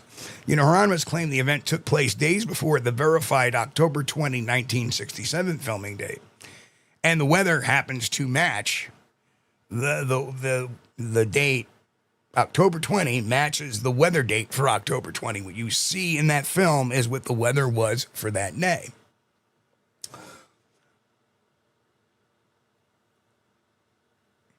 We know exactly when the film was processed. The Kodachrome lab had received it, I believe it was up in Seattle. It was viewed just a couple of days later. It was processed on October 22nd, flown down back to Patterson's scheduled return from Bluff Creek. That alone sinks Hieronymus's timeline. There was multiple witnesses to when this film was dropped off, when it was sent back. He also claimed to drive overnight from Yakima to Northern California, film a hoax, and then was back working the next morning. It's a 700-mile trip. And that's over mountain passes, completely implausible within the window he described. And when investigators spoke with people in Yakima, not a single one, not his employer, not his friends, not even his family, remembered him being gone that weekend. And there is no shreds of any corroboration. So this timeline just doesn't wobble, it collapses. So let's look at the costume claim. So Hieronymus described the suit as a horsehide or sometimes fur. He also said it had a particular odor to it as well, allegedly made by a friend of Patterson. But here's the issue. There was never any suit recovered. There was no piece of evidence to actually say, yes, this was the suit. And Hieronymus changed his timeline of the story, saying he never showed it to anybody, but then later he starts to recount he showed it in a bar full of people. And I can go on about what you see in the film versus a costume. And up on the slide you see is, some of the costumes of Planet of the Apes type of venue age at the time, which was the most one could do at that time in Hollywood. You can see skin deformation, a compliant gait, the feet roll naturally, the bare weight away a living body would. There's biological motion patterns, like Dr. Jeff Meldrum and Dr. Grover Krantz. And of course, even special effects expert Bill Munns have all confirmed that this was something unique and not a human gait. So let's take a look at height and proportion. So you see, on the left hand side is your commonly passed around skeptic saying, "Look, this could be, this is Bob, this is Bob Hieronymus. Look, wearing a suit." But when you adjust it on the right, Bob is a little bit smaller than what Patty is if you compress it down to the proper scaling. So I don't for 1 second believe that this was, Patty. I don't know exactly how tall Bob Gimlin is, but he is not about 6'8" to 7'2", which they claim Patty is. So if you look, even if he wore shoulder padding, the limb proportions don't match. His arms are too short for Patty's. His leg to torso ratio is too long. His stride is too human. To achieve the same proportions, he would need a custom-built extension and full prosthetic bodysuit, which simply did not exist outside of major studio work in the 1960s. And this is not a rural weekend project.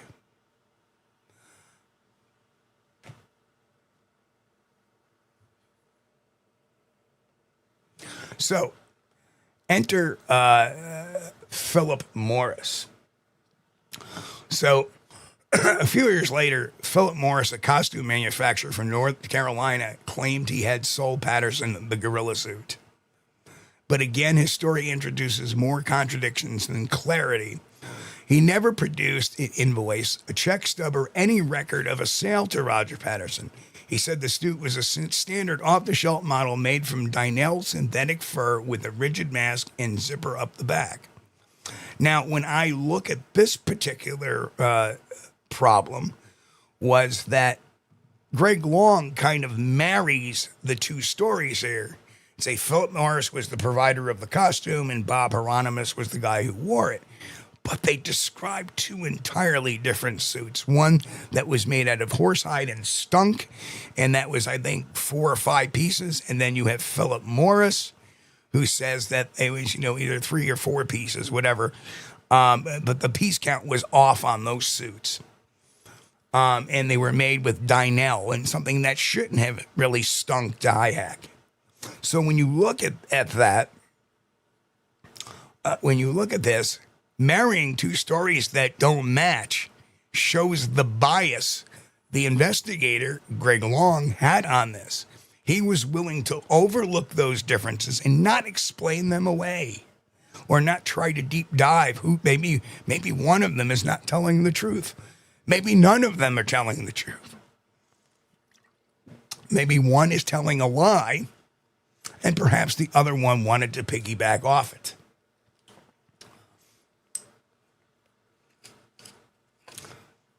See, the problem is obvious. The film subject's head, neck, and shoulders move independently, and there's no zipper line visible anywhere on the back. Here's where it gets worse. Morris claimed Patterson bought the suit directly from him, but Hieronymus claimed he got it from a friend of Patterson and later returned it to Roger's home. Morris, on the other hand, said he never got it back. So who's telling the truth here? And why would Morris get it back if he sold it? Didn't lease it or rent it. So who's telling the truth here? The answer appears to be neither. When Morris attempts to recreate the look on television or for documentaries, the result was a loose, rubbery costume that bore no resemblance to the creature in the film. Under identical lighting and film stock, the comparison was embarrassing. So he did reproduce this suit, and the suit consisted of Dynel synthetic fur. The construction method was a one-piece zip-back design, and the suit for TV was made roughly 6 feet in height, similar to Bob Hieronymus. The resulting demonstration, filmed outdoors, produced baggy folds at the knees and elbows, visible seams, and a shiny, uniform texture completely unlike the dense mat, hair, and anatomical contour seen in the Patterson Gimlin film. Under the same lighting and camera distance, the Morris suit lacked any visible musculature or subcutaneous movement.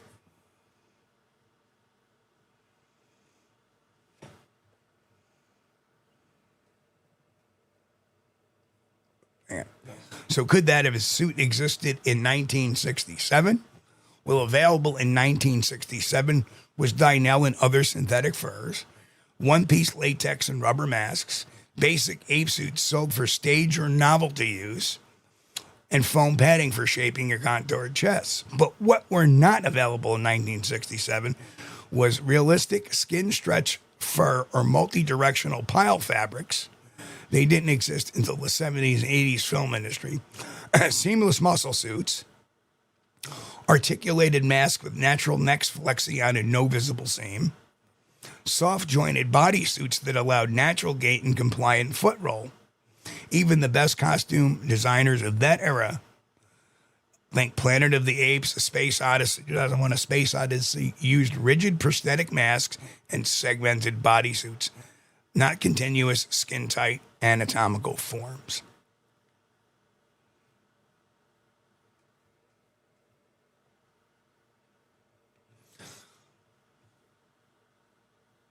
So let's take a look at one of the biggest claims that the critics will, or skeptics will use for the Bob Hieronymus story was the show Lie Detector. So in 2002, the Fox network aired Lie Detector, hosted by Rolando Watts. Hieronymus took a polygraph. I thought it was actually done by F. Lee Bailey, but I could be, that could be wrong. Hieronymus might be a little copy and paste here. Hieronymus took a polygraph test on camera and supposedly passed. The show presented it as final proof that he was telling the truth. But when you review the details, it's clear that what aired was entertainment, not science. Professional polygraph standards, as defined by the American Polygraph Association, require a distraction-free environment, strict pre-test interviews, and properly structured control questions, none of which was shown or happened. The test was conducted under hot stage lights, surrounded by cameras, crew, and an audience. The examiner, Edward Gelb, was introduced as a Dr. Gelb, yet his doctorate came from an unaccredited correspondence school. He had already been reprimanded for misrepresenting his credentials in other cases. The questions were simplistic: no baseline, no control, just yes or no sound bites for TV editing. And to this day, no raw data, no charts, or no digital files have ever been released from the show for review. As a former FBI polygraph expert, Jack Triamarco, put it, that wasn't a polygraph, it was a performance. So when the show said he passed, what they really meant was he entertained. So let's look at Greg Long's tunnel vision. Greg Long, the author. His book, The Making of Bigfoot, reads like an investigation, but sounds more like a crusade. From the outset, Long made it clear that he believed the film was a hoax. Rather than test the hypotheses, he built his entire project to conform around it. That's a textbook case of confirmation bias, where the conclusion comes first and the evidence is molded to fit it. He interviewed dozens of people in the Yakima area, but he prioritized anecdotes that supported his theory and minimized those that didn't. Several interviewees later said their remarks were edited or reframed. Even skeptics reviewing the book, like Sharon A. Hill, admitted it was an array of interviews plagued by loose ends and selective interpretation. Long never conducted a technical analysis of the film. He never examined the first generation or any generation footage or consulted with an optical or biomechanical experts. He was chasing gossip, not data. And that's the big thing. Most of the stuff he gets is gossip. Oh, Roger was this. Oh, Roger was that. Oh, I heard Roger did that. I have Roger doing that. One of the forefathers in debunking Greg Long stuff and these other claims and Bob Hieronymus is the inevitable researcher Roger Knights. In his paper, A Tale of Two Suits, pointed out one glaring example. Hieronymus initially described the costume as a two-piece garment with no zipper, a shirt-like top and drawstring bottoms. Later, it became a single-piece zippered suit identical to Philip Morris's commercial model. Long presented both versions without clarification, glossing over that incompatibility. Another example involves the horsehide quote. Long's book, it appears Hieronymus said that the suit was made of horsehide, but the record shows he was merely repeating what his brother Howard claimed Patterson once mentioned. That's secondhand hearsay misinterpreted as direct testimony. When you combine these editing choices, a pattern emerges. Contradictions are softened, context removed, and weak evidence inflated for the narrative effect. That's not forensic reporting, that's storytelling. Let's talk about the Cal Korff controversy. Cal Korff, of course, wrote the introduction to this book. Now and this is the most colorful figure in this saga, is Cal K. Korff. And people don't realize that many years ago, I had a chance to debate Cal Korff on the Patterson Gimlin film. However, he refused to actually debate face-to-face, or should we say phone-to-phone, because it was a call-in show out of Canada. He didn't show up. He gave his side and left. So, okay, you don't want to defend, because he was afraid of the questions I was going to bring to the table. Some questions like this. Like how he aligned himself with Greg Long and Hieronymus as a self-styled investigator and skeptic. He has appeared in TV documentaries, radio shows, and online forums promoting the hoax narrative as if it was settled fact. But his own background tells a different story. Cal Korff had previously made sensational claims in other fields. The UFOs, the Kennedy assassination, and was known for aggressive self-promotion.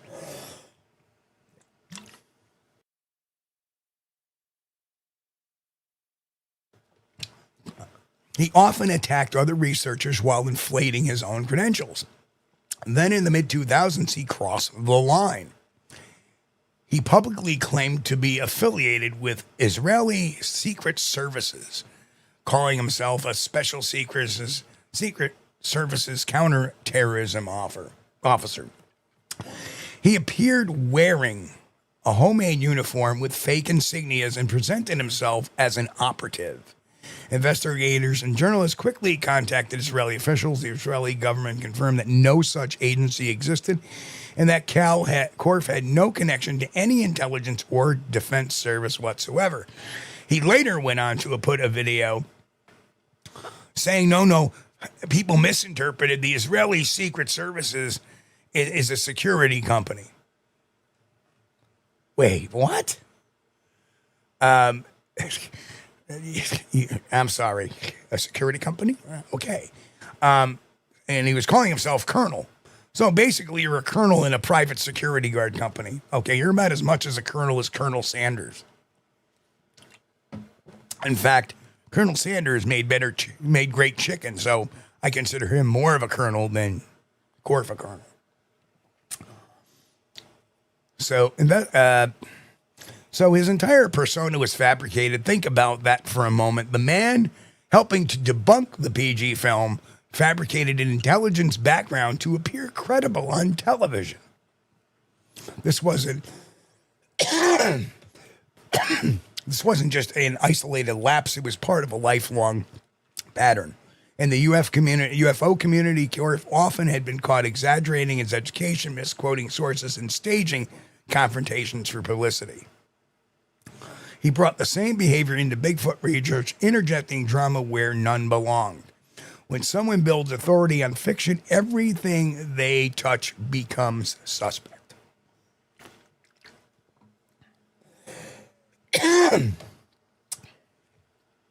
So, at this point, we have a pattern that is crystal clear. Hieronymus' story is logistically impossible. Morris's suit doesn't fit the anatomy or the film. Long's journalism is riddled with bias and selective sourcing, as well as fitting his story around a hypothesis rather than fitting the hypothesis to the story. Excuse me. The Fox polygraph show was staged to theater, and Korff, the loudest supporter, fabricated his own credentials. These aren't complementary accounts, they're competing myths propped up by media repetition. Each claim depends on another to survive, yet no one can stand on its own. So in conclusion, what we're really witnessing isn't the exposure of a hoax, it's the creation of one. The so-called debunking of the Patterson film, which has evolved into its own mythology driven by ego, attention, and profit rather than the evidence. And I dare say the profit wasn't as much as it probably was.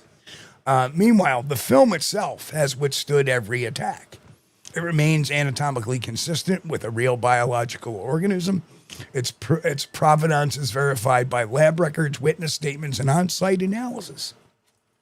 And despite decades of technological advancements, no one has recreated it convincingly. So when critics say it must be a man in a suit, I say, show me the suit. Show me the logistics, the witnesses, the receipts, the science. Who has them? Roger and Bob have them. Not these guys with this particular story. Just got to say, my mission is simple. We follow the evidence, not echo chambers. We test the claims, verify facts, and when the stories fall apart, we say so plainly. The Patterson Gimlin film continues to stand, not because people want to believe, but because every serious attempt to dismantle it ends up exposing itself instead. And that's it. Thank you, folks. I think it's time for the Q&A.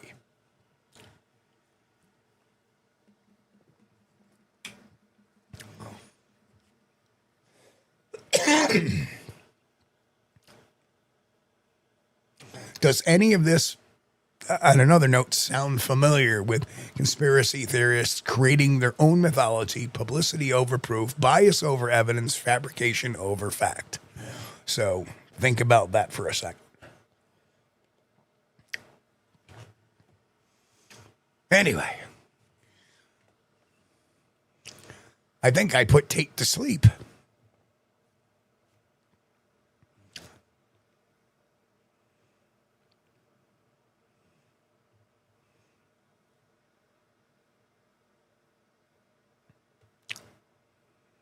Uh-oh.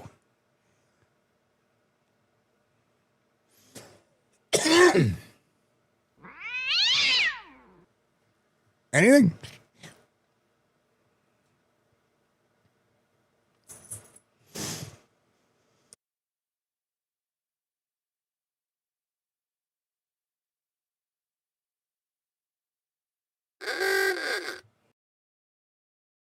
What is going on? What is going on? Let's go. Let's go. Yes, Tate the Great. Tate the Great. Well, at least I'm not the only person that made a little mistake this time, not having my mic on. Listen, Steve, mic drop. Loved it. Loved everything. Here's my favorite quote. Cal Knopf is as much a colonel as Colonel Sanders. Somebody put that on a t-shirt and I will wear it at a conference in front of everybody. Okay, that is amazing. On top of that, Bob Harmonious, he couldn't have made that drive. Now, I've done some pretty psycho drives, but yeah, it would have had to have been part of the planning, in my opinion. Like, hey, we need this to be almost impossible, so we're going to pay you extra to drive up here and do this crazy drive straight and then go back, you know. And you got to start logically, like, is that what people are doing? Were they that organized back then to create just the most fantastical hoax of all time? You know, logic would say no, but there is a possibility. And also the polygraph. Thank you so much, Steve, for teaching me about that. I never dove into that aspect. And once again, the beauty of conferences, the beauty of these things is that you learn a little something every time. And I don't care how good of a researcher you are. Your dive into disproving these other people's BS, you know, accounts of what happened is fantastic. So thank you, Steve. That was an honor to listen to you drop all that wisdom on us. So fantastic.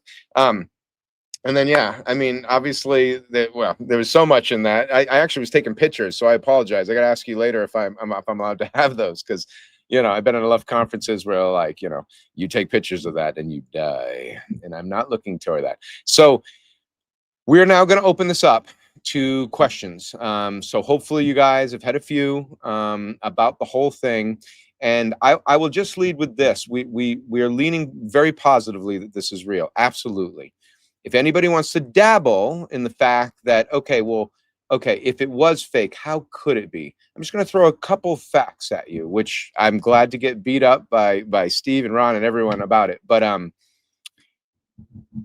Roger was from a family, and if you research his family, they were performers, tumblers, acrobats.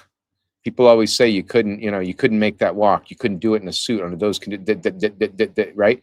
No.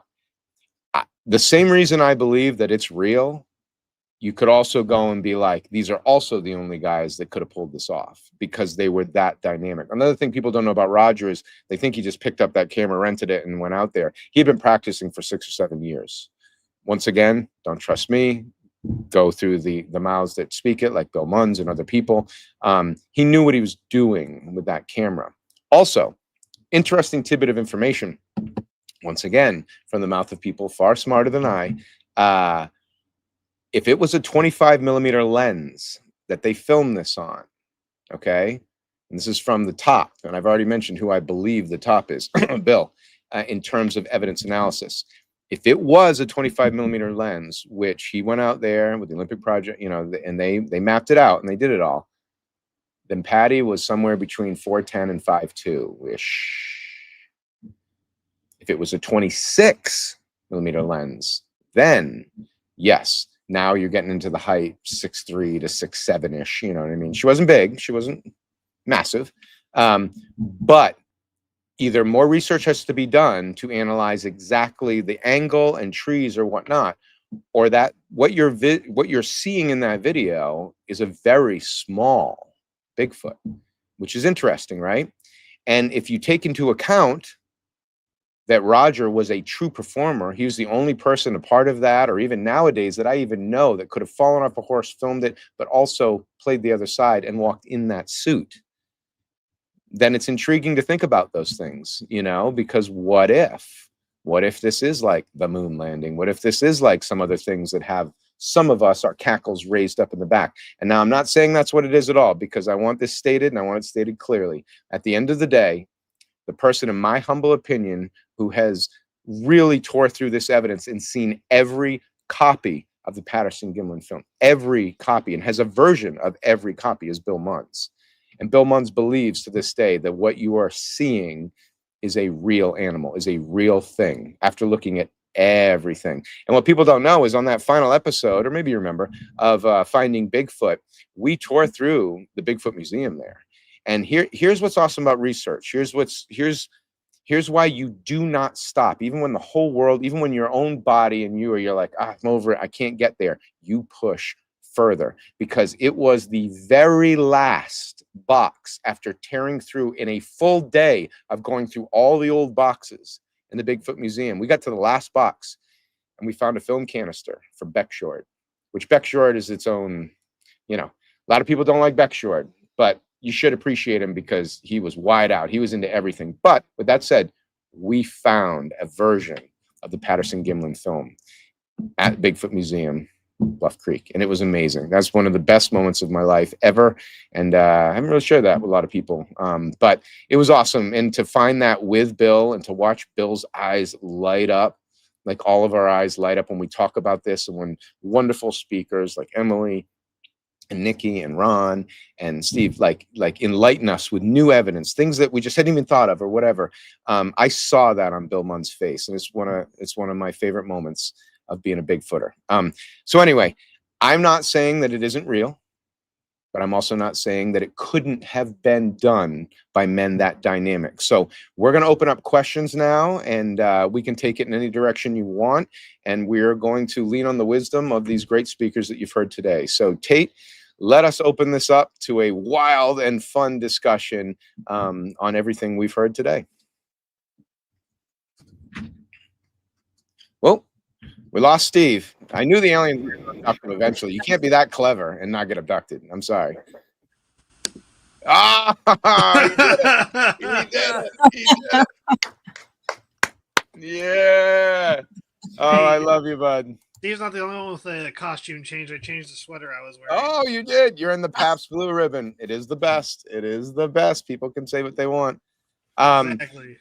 So here's the shirt. It's awesome. It's awesome. And Steve, thank you. Nikki, thank you. Ron, thank you. Your wisdom, your guidance, your openness to share with all of us your wisdom and encourage us to keep pushing, even through all the BS that is thrown at it these days is awesome. So thank you very much. I learned stuff and I was wildly entertained. So, and also thank you, Tate, for putting it together. And with that said, Tate, let's take some answers. Let's get wild.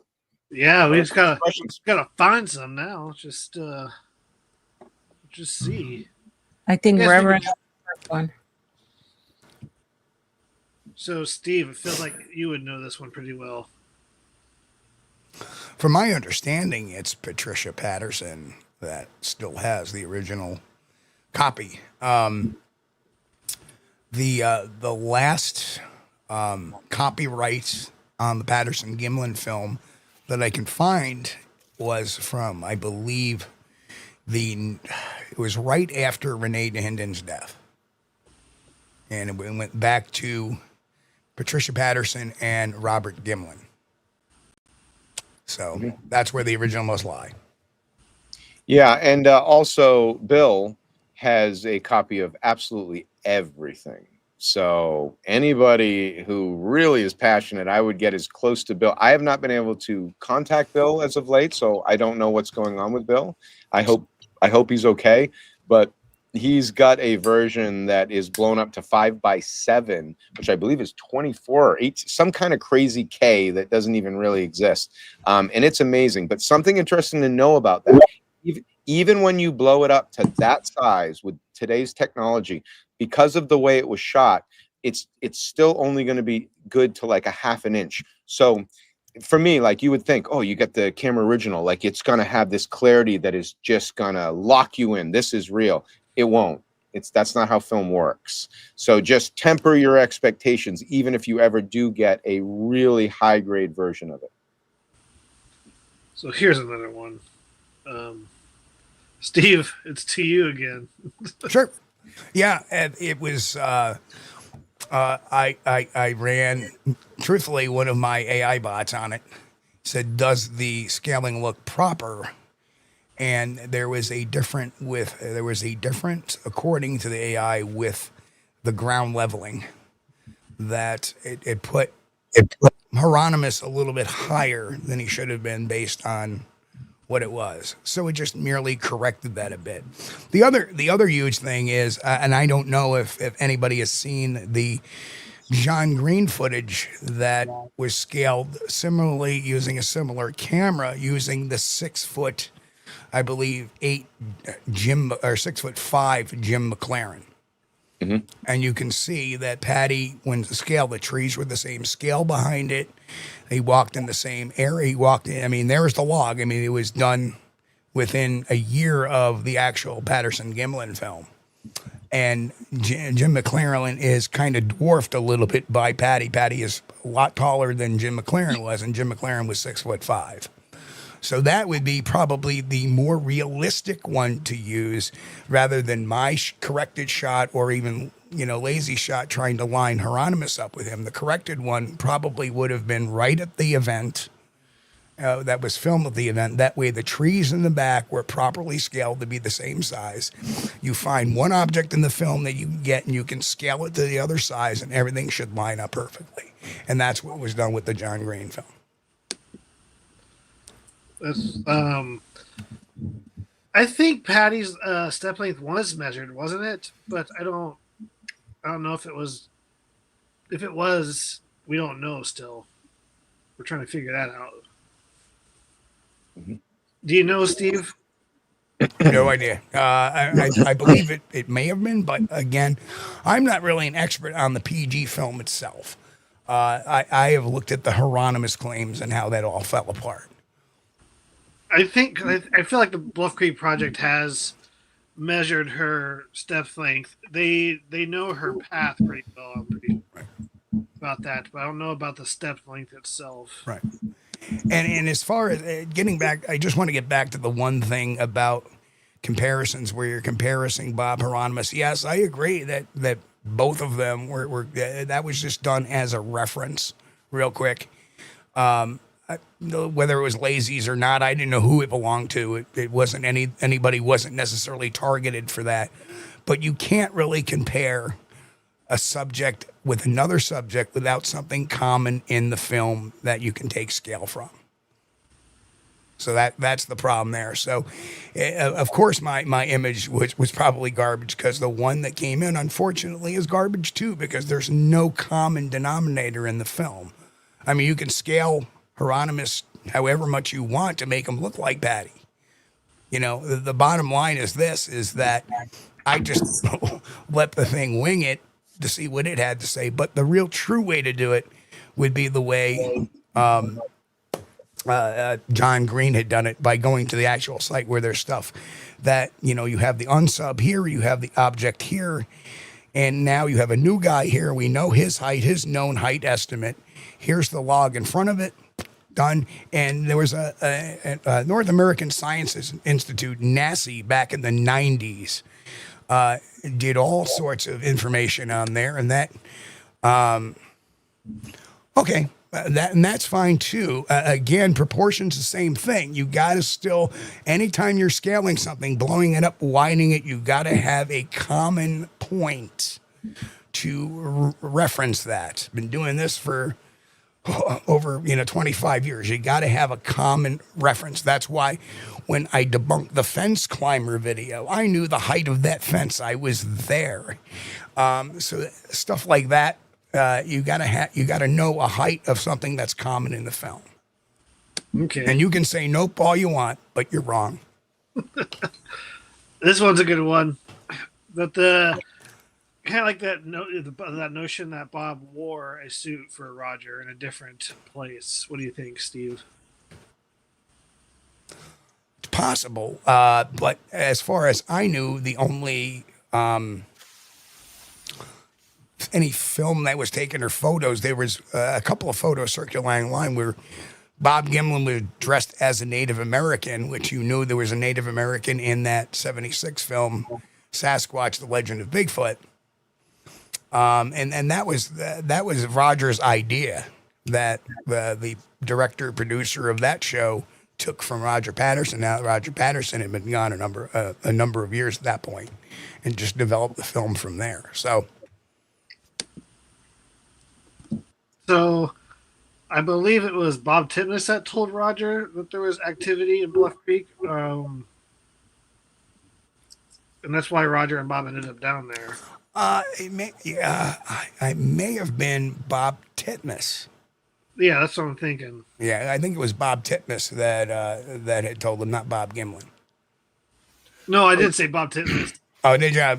Wait, did I say Gimlin? Well, I'm reading that. No, you didn't. No, you didn't. Yeah. Oh, You said okay.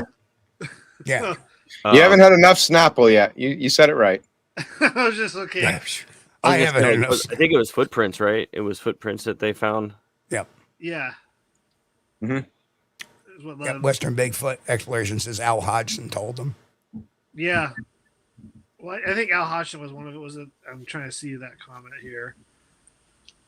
And that's what makes this an amazing film, because you have never had such a detailed timeline with what we would call corroborative witnesses or secondary witnesses. In other words, you have Al Hodgson, who wasn't there, didn't see a Bigfoot, but he can attest that these guys came in here a certain time. This is what they said. This is the way they behaved. They move on to the next person. Del Atlee, same thing. So you have all these motions. People say, yeah, this is what they said. I do that a lot in my Bigfoot investigations. Somebody says, the husband sees it or the wife sees it. I usually interview the spouse. Well, what did they say when they came in?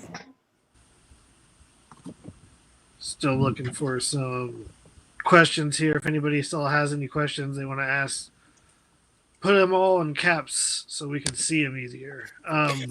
Type it like my grandfather and my father. Yeah. And my father before them. That's right. And right. Riddle it with misspellings and everything. And if people end up diving, just while we're looking into the full story of what happened after they gathered this evidence that is should be the most wildly profound thing found in the last 100 years, the waters rose and they were going to get stuck there and they had to get out. Literally, if you're truly into this, I would invite you to dig into the full story of what happened from the filming all the way to getting out of there and them having to race across the river as the water rose, to them getting stuck on a mountain trail, like on a logging road, and Bob actually having to get out, go up and get machinery to come down to clear it so they can get out. It plays, the whole thing plays like how it should have never happened. It should have been impossible. But once again, who were the two men in charge of this expedition? They were the two most dynamic, ridiculous, badass men America had to offer at that moment. And that is why this survived and got all the way out. So if you're curious, I would say dig deeper into it. It's a movie that should be made, in my very, very, very humble opinion. Yes. Yeah. I 100% agree. No, it's amazing. It's amazing. They should have killed each other, but they didn't, Thankfully they didn't. Do I think we'll ever get another audio sample of Bigfoots like the Sierra sounds? We're out there enough. I think eventually we will. Someone will. It just takes a lot of effort, really. Ron, what do you think? I think the Sierra sounds are interesting because for me, it's one of those examples of evidence that is compelling enough to really make you want to think it's evidence, but then also there's enough controversy in it, and there's not enough detail to kind of it's right down the middle there, on what I would consider that controversy of Bigfoot evidence. But despite some claims of the tracks not looking good that are associated with that camp, I think that the audio says a lot. I think it's suggestive of something being out there, but I think it's if we're going to entertain it as real audio evidence, we have to look at it will the circumstances ever present themselves again to where these animals will display this? And it's not everyday normal behavior that Bigfoot just vocalizes to that capacity. This is extended, audited, edited down for a presentation, for an entertainment piece for volumes 1 and 2. Everything you've heard from the Sierra sounds are a trimmed down version of extensive audio, if we're believing that it's real, and that these are very unique displays of Bigfoot interacting with humans, not just everyday Bigfoot vocalizations of courtship displays or long distance communication or whatever behavioral gestures that everyday vocalizations could imply. So it's you have to be in a context where Bigfoot perceives humans as a threat, but is kind of mulling over in their mind that maybe they're not so bad. And it's just you're seeing a whole psychological process going on in those films if we're looking at them as legitimate within the context of what are humans? Are they bad? I'm upset, but maybe I can condition myself to being around them. Like it's such a unique display of Bigfoot and human interaction. And I don't know if circumstances with them being as rare as they are, and also like adapting their behaviors within different populations and within the modern setting. Like, it's just like, I don't know if that will ever present itself like that again. Like, sure, we can get some compelling Bigfoot audio if we do long-term audio projects, but like, I don't know if we'll ever quite capture something as extensive and comprehensive as the Sierra sounds. And that's under that suspicion that they are like authentic. Can I jump in on this though? But it's someone like you, Ron, that is badass enough to go that remote, to go beyond your fear, where most of us, we're still tucked around the fire researching, that could discover that, right? Because what are a few things that make these incidences happen more? When there's less travel. So this is a time before they really understood that we were even onto them or whatnot, right? So you go out to this camp and they had established, as we had discussed before, a habit of going to the same spot. So it felt safe. They obviously weren't there to hunt them.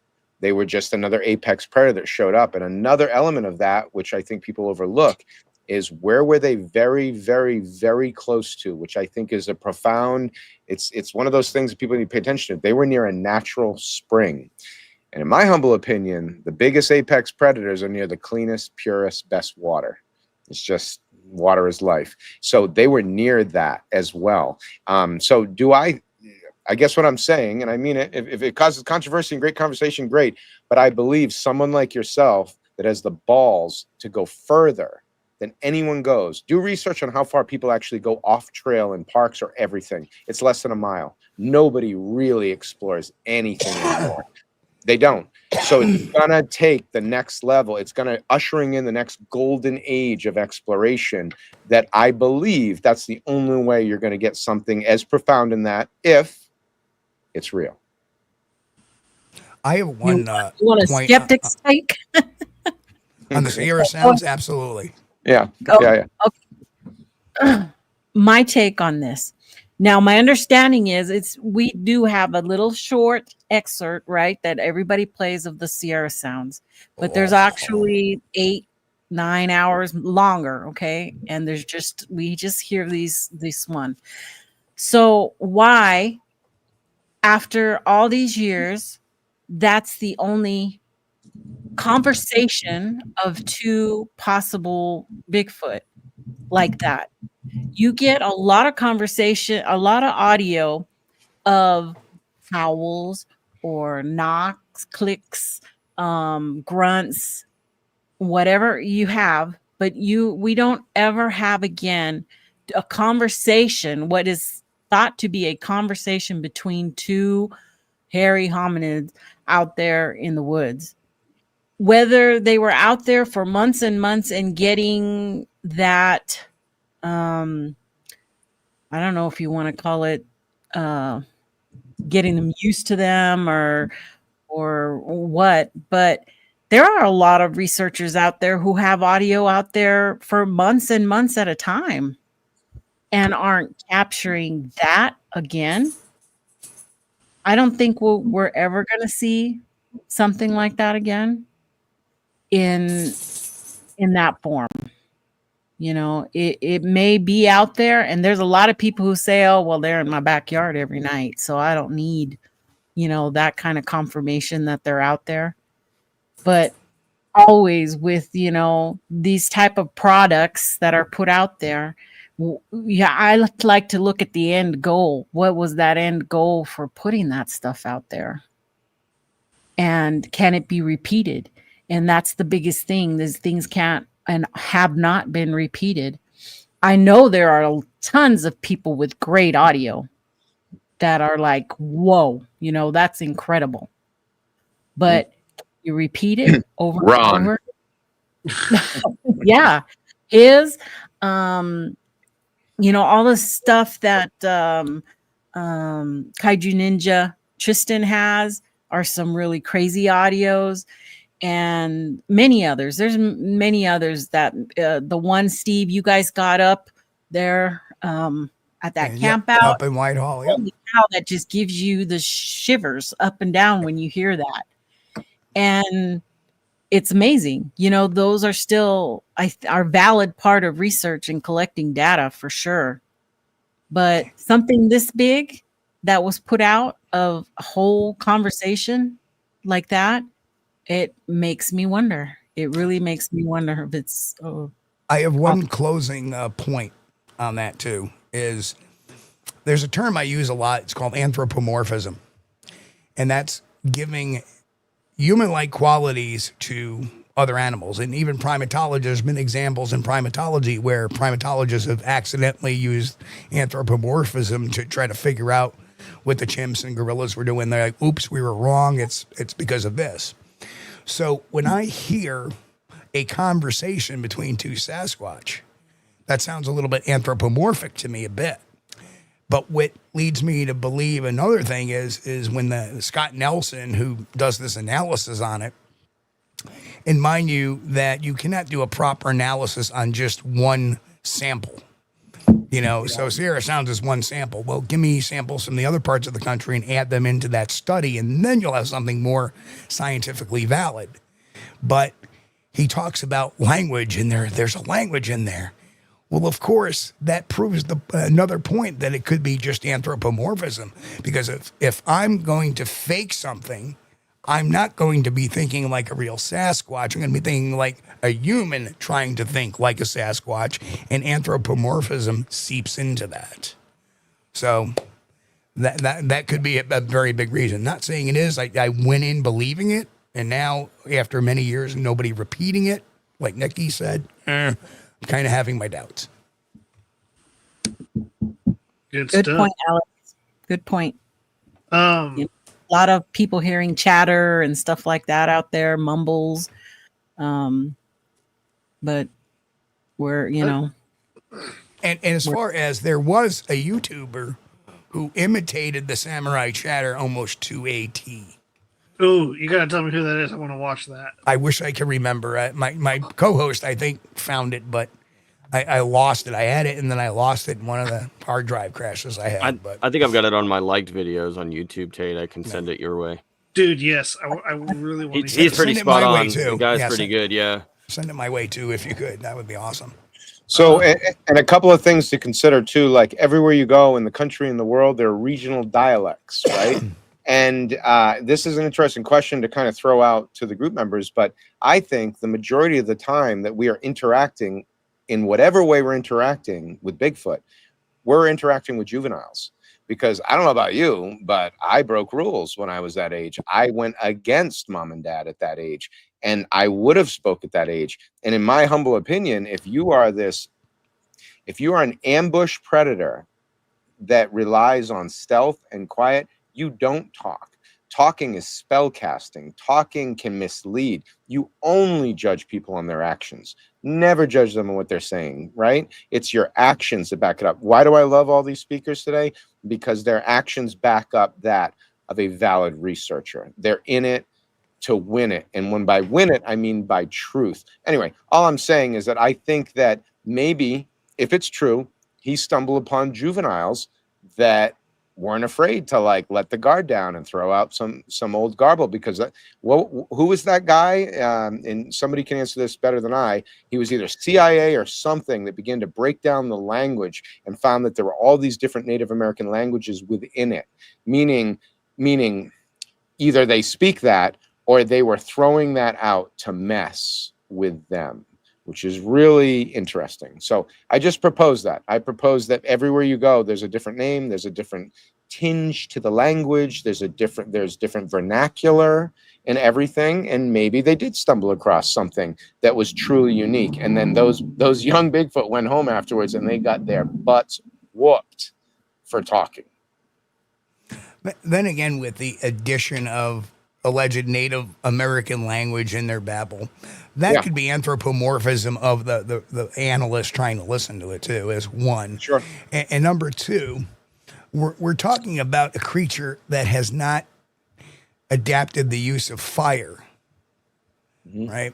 And there is a correlation with intelligence of fire use and language, that we're the only two that tend to do that.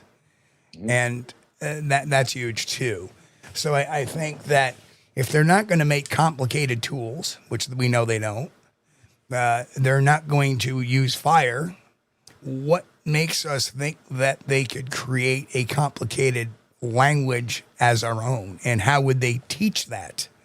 It goes against like all the glyphs and everything like that. Like, well, who would teach them?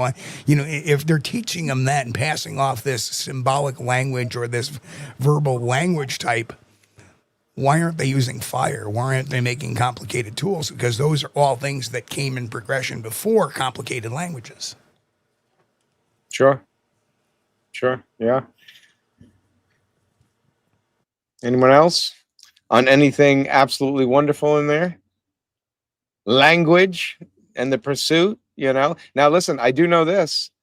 If you're smart enough, you snap the bones open of the animals that you eat as an apex predator, and you eat the bone marrow. And what does that increase in you?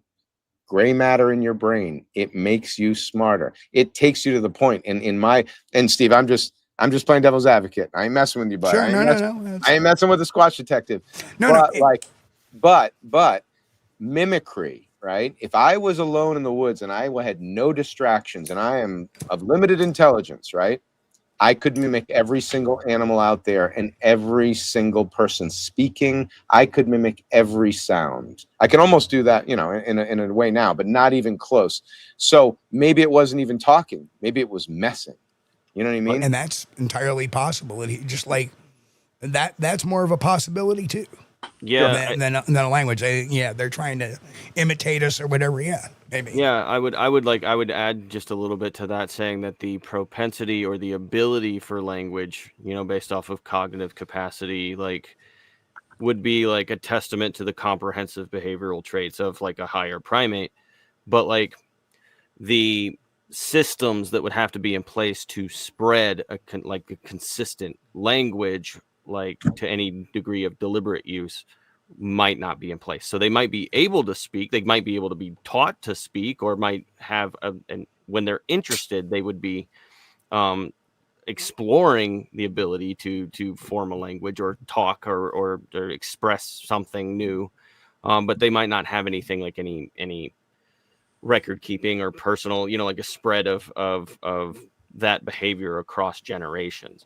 So like maybe what that would say is, I mean, the context there seems to be in place where they were interested, either felt threatened by the hunters and wanted to learn more about them, or they were interested in them just in general, and they were engaging with a display. Like, I don't know. I think that the recordings are interesting and they're so unique, but I see where they all I can think about is Mike Flower. You know, that's all I can think about when we talk about this language. You know, is it goes back to the bad stuff. So, well, I mean, we think about Bluff Creek and how we've had some trusted friends say that they've heard phrases attempted and they seemed a little bit off. And I mean, I don't know, like, I'm just trying to put myself in a position of a Bigfoot whose brain works differently than mine in, I'm sure, many ways. But like, I'm just sitting there wondering, like, if testing syllables and attempting an imitation while they're there, like they're just crouched behind something and they're like, buenos dias, you know, like. So I don't know. I don't know how they're thinking out there. I don't know what their chain of thought is, but I think that well, it also lends to the theory that there are many different types of Bigfoot. You may have some that are more human-like and some that are more ape-like, and that could also lend to those who can pick up mimicking better than those who don't and are said to be more savage or mean. You know, you've got encounters where Bigfoots trash campgrounds, have hit trailers, have thrown rocks, and then you have some that are saying they are timid and nice, and you know, they let you see them and then they're gone. Or so that could also lend to that. And Like, that's a great point, because that's not even like language barrier, that's cultural. And we all know chimps, especially the chimpanzees, have cultures that different groups do different things. Some are predators, some will predate on other primates, which is very unusual. Some will do certain behaviors. It's all what's available to them, and that makes a lot of sense, which to me adds to the credibility of this mystery, that in certain areas, maybe they're closer to civilization. So maybe they're more of a scavenger type of eater. They may be out far in the forest where they're more of a predator type of creature. So I agree 1,000%. Seamless transition into answering that next question, by the way. Yep. Yeah, you're welcome. But hey, another really fascinating thing. We were talking about AI and the use of AI within our research and using it with a grain of salt. But within 10 generations, if just this group walked into the woods and we let go of all of this and we just began, within 10 generations, you would begin to look wild, right? Like wild. Within 100 generations, you would freak people out. Your hair would grow, everything would grow. Within 1,000 generations, and I'm just going to let this set fire to this, you'd look like Bigfoot. And we can go into the details. We can break it down. But everything that you would do, from the hair growing in your body, from us going back to a very basic apex predator sense, where the largest breed, the best breed, everyone would get bigger. If you begin, if the crawl on the ground happens, your shoulders would grow. Everything would get more massive. The only aspect of the human body that could not mimic everything we are seeing in Bigfooting is the sagittal crest. But given the increase of the shoulders, the forward slump, the fact that you look like, Beowulf or a linebacker on Crack Humpty, it could give the illusion from certain angles that you did have that actual sagittal crest. But all I'm saying is that until anybody proves or disproves it, there is nothing that tells me that it couldn't simply be Homo sapiens sapien that is simply gone native or wild 100% in the woods. Do I want it to be something else? Of course. I want Loch Ness to be a plesiosaur. Giant eel. But if you look at the foot structure itself, and the sagittal crest, and that would, and the absence of a neck, that would take a different DNA structure than a Homo sapien. But if the foot is big enough, and I'm just playing, Steve, I'm not going against you. If the foot is big enough and you simply just stand up on your toes, boom, mid-tarsal break. Right, but the development of an actual mid-tarsal break, flat-footedness, no small hypothalamus, and you look at that foot flat-footed, that would take a change in DNA structure, similar to the way dogs and wolves have different DNA. Dogs were all wolves at one point in time, but they evolved as they came into our home. So very similar, but they have different DNA. And what happens is that DNA will change over time to add those features in. For example, Paranthropus, if it is related to a Bigfoot, it did not go extinct. It actually evolved into what we know now as a Sasquatch. I love that. Well, somewhere down the line, it got an additional DNA strand to throw in it to tapetum lucidum, the eye shine structure in the eyes. Sure. So that, to me, so they're not going to have the same necessary footprint. They may have evolved from Homo sapiens, they may have evolved from Paranthropus, but they're not the same exact DNA structure. We would be able to tell the difference. Sure. And I don't adhere to evolution personally, and I know that's a bigger thing. I'm about adaptation. We've got evidence now of things switching like that, being able to give birth when they couldn't give birth, and really interesting things. So I know that's a bigger deep dive into it all. But yeah, it's just fascinating. It's because until we prove it, right? Until somebody really goes, no, man, I got this one right here, right? Renee DeHinden was correct in the most awful way, meaning until we have a body to study, nobody knows. Yeah, unfortunately, that is the case. But this is a good question to end the night on, or the evening, I should say. Ron, I'm curious to hear what you think on this question. On the urban areas versus way out in the woods, I feel like it Use Taco Bell. I mean, yeah, I would be looking in unconventional places Poop. from time to time, like if you're Everywhere. on the fringe, you know. But I don't know. I think that there would be a way more of an acknowledgement from them that humans are in the area. And am I like, my mic seems a bit quiet, but Okay. I think that there's a little bit more of an acknowledgement of like human activity. There would be a little bit more of a hyper awareness, I believe, of humans and their regular activities if you're in a urban or outside the fringe of an urban area versus going out into like a very distant place. The other thing that so I think that individuals closer to human habitated areas would be harder to experience. That there might be more experiences in general because you've got Bigfoot lives intersecting human lives, and you need both of those components for an encounter, is the human to see them and the individual. But I think that with Bigfoot in the wilderness area, you know, I think that the differences are they have access to more mature and lucrative habitats when they're off the beaten path. That's why I try to go to the places where I go, is to find more ecologically rich areas, because I think that I can provide that half of the Bigfoot encounter that is the human to witness them. And I can go with recorders and cameras to capture those moments if they occur.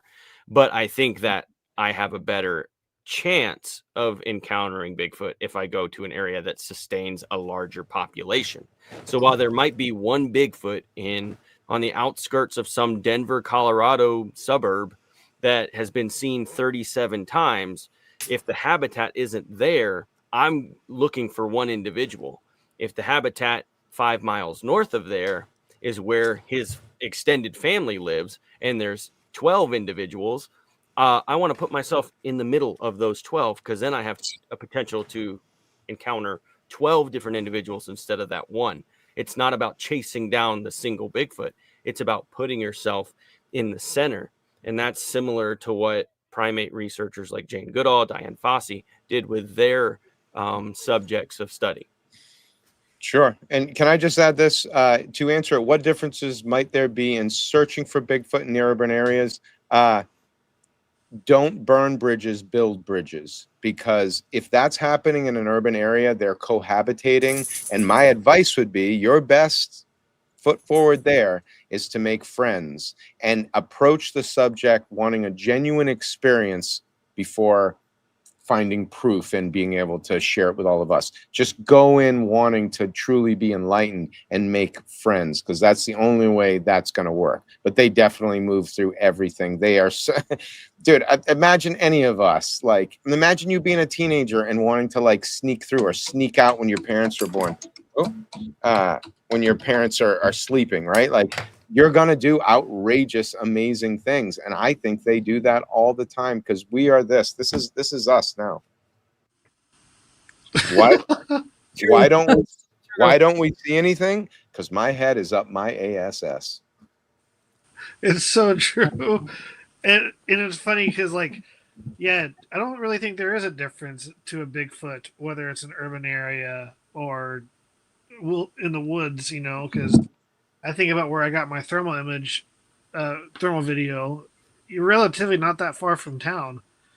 And it's really close. So I just, like, I think what RPG said, they just act like children and they get caught sometimes with their hand in a cookie jar. Can I quote my friend Brent Dill from the Tall Ones always says this. He says, we're never going to find or hunt or look for Bigfoot. They're going to find us. So it's up to us to put ourselves into situations where we could run into one, right? We need to be out there and just wait for an encounter to happen, because they're the ones that are going to run into us. We're not going to go out there looking for them. Exactly. You always got to make them feel like they're in control. Yes. Always. And like what Emily is creating, I do think Freeman caught something. Now we can discuss that and whether it's real footage or not. But if you can narrow it down to where you believe the evidence points to this is the best spot for you to go on the reg, to wait at the right times and move with nature. Move at dusk and dawn. Move when nature moves. We're so disconnected from nature. That's what our culture does, that you have the best chance. So I do think research and narrowing it down, and Ron, you're talking about it, see, habitat areas and whatnot, and then finding the right spot where you think they're migrating or moving through, and just go. And I think you might have a chance. And then your hardest struggle is going to be when you actually see it, to go, oh my God, I can't tell anyone about this. I can't tell anybody. You know? I can't tell anybody. Remember, that's what I think about, is like, if you're fortunate enough to make that discovery, is society ready for that knowledge to become accessible? And I don't know. I'm a little bit divided depending on the day. There's some things I make me optimistic about humanity, but also, I mean, there's a lot that I wouldn't want to push a chain of events into action and lose control over what I think should be the protection of this species, so that we can learn from them more, you know? Yeah. And you know, they have a right to be here as well. So I wouldn't want to force society's hand to make a decision about them, because right now society doesn't always make great decisions. But then again, they have been here for years. And I don't think that if we said all of a sudden they're real, that we're going to be able to because I believe the numbers of them are so minute or minuscule per state. You know, how many other animals are so hard to find that literally, whether we know they're real or not, or the government acknowledges they're real or not, it's not going to make much of a big difference on their population. If anything, it could be for the betterment, by saying, hey, we know they exist, so let's get a law, and they're a primate, let's get a law quickly because we know they're not numerous, boom, they're protected. You know, I think that would be the natural progression. And I don't think anybody, in us being part of the primate community, because we all look at a television and see a gorilla poached and we're like, oh, that's horrible, right? Mm-hmm. That's part of our primate family instinct. So I don't think it's going to be a hard stretch that if they're proven to be real, that it'll be pretty quick that they'll protect them because of their primate status and their rarity. Yeah, not to sidebar too hard, but I'm finding Bigfoot. We went to Oklahoma, and in Oklahoma, at the convergence of two rivers, which Patrick had just said they follow the streams in. I think they do. You float in that with your head up at night, and you cruise like it's a water slide. But they put a video out, and this was early 90s. This was right when the internet was start doing it. And they caught something because in their grease trap behind, something was opening up. The grease trap was 6 feet off the ground, and then the trap higher than that. So it was way off the ground, and it was being opened. So they said, put a camera up. Who's stealing from this? And they put a camera up, and they saw the camera was apparently set up 9 feet roughly high in the air, and this thing ducked as it went under it to go back and use a stick, as we know great apes do, to get some ants. And the owner of the casino said, burn this video, do not do anything. They put it online for 1 day. 1 day. If anyone can get that footage, I think that would be unbelievably profound. 1 day. And guess what happened? Guess how human beings, Homo sapiens sapien, responded to what could have been the greatest find of all time. Every single thing with eye shine within 2 miles of that casino, bison, dogs, everything, deer, dead. That's how we deal. We don't want anything more capable than us to be around. It scares us. So a real question is if you do capture it, and you do, how do you release it in a way where all these people that have actually shot one, what do they all say? I've never hunt again. You look in their eyes and you see the humanity. You see that there's something smart about them. I would never have if I've known. How do you prepare people for that? You don't. It's a monster in our culture as of right now, and it is not a monster. Go back to Native American wisdom. It is a lost tribe. It is our lost brothers. It is another part of us, or adaptation, evolution, whatever you adhere to. So anyway, I just find that really fascinating. And yeah, I'd be scared. If I've actually got the next Patterson Gimlin film, I may show you guys, but I don't know if I'd go public.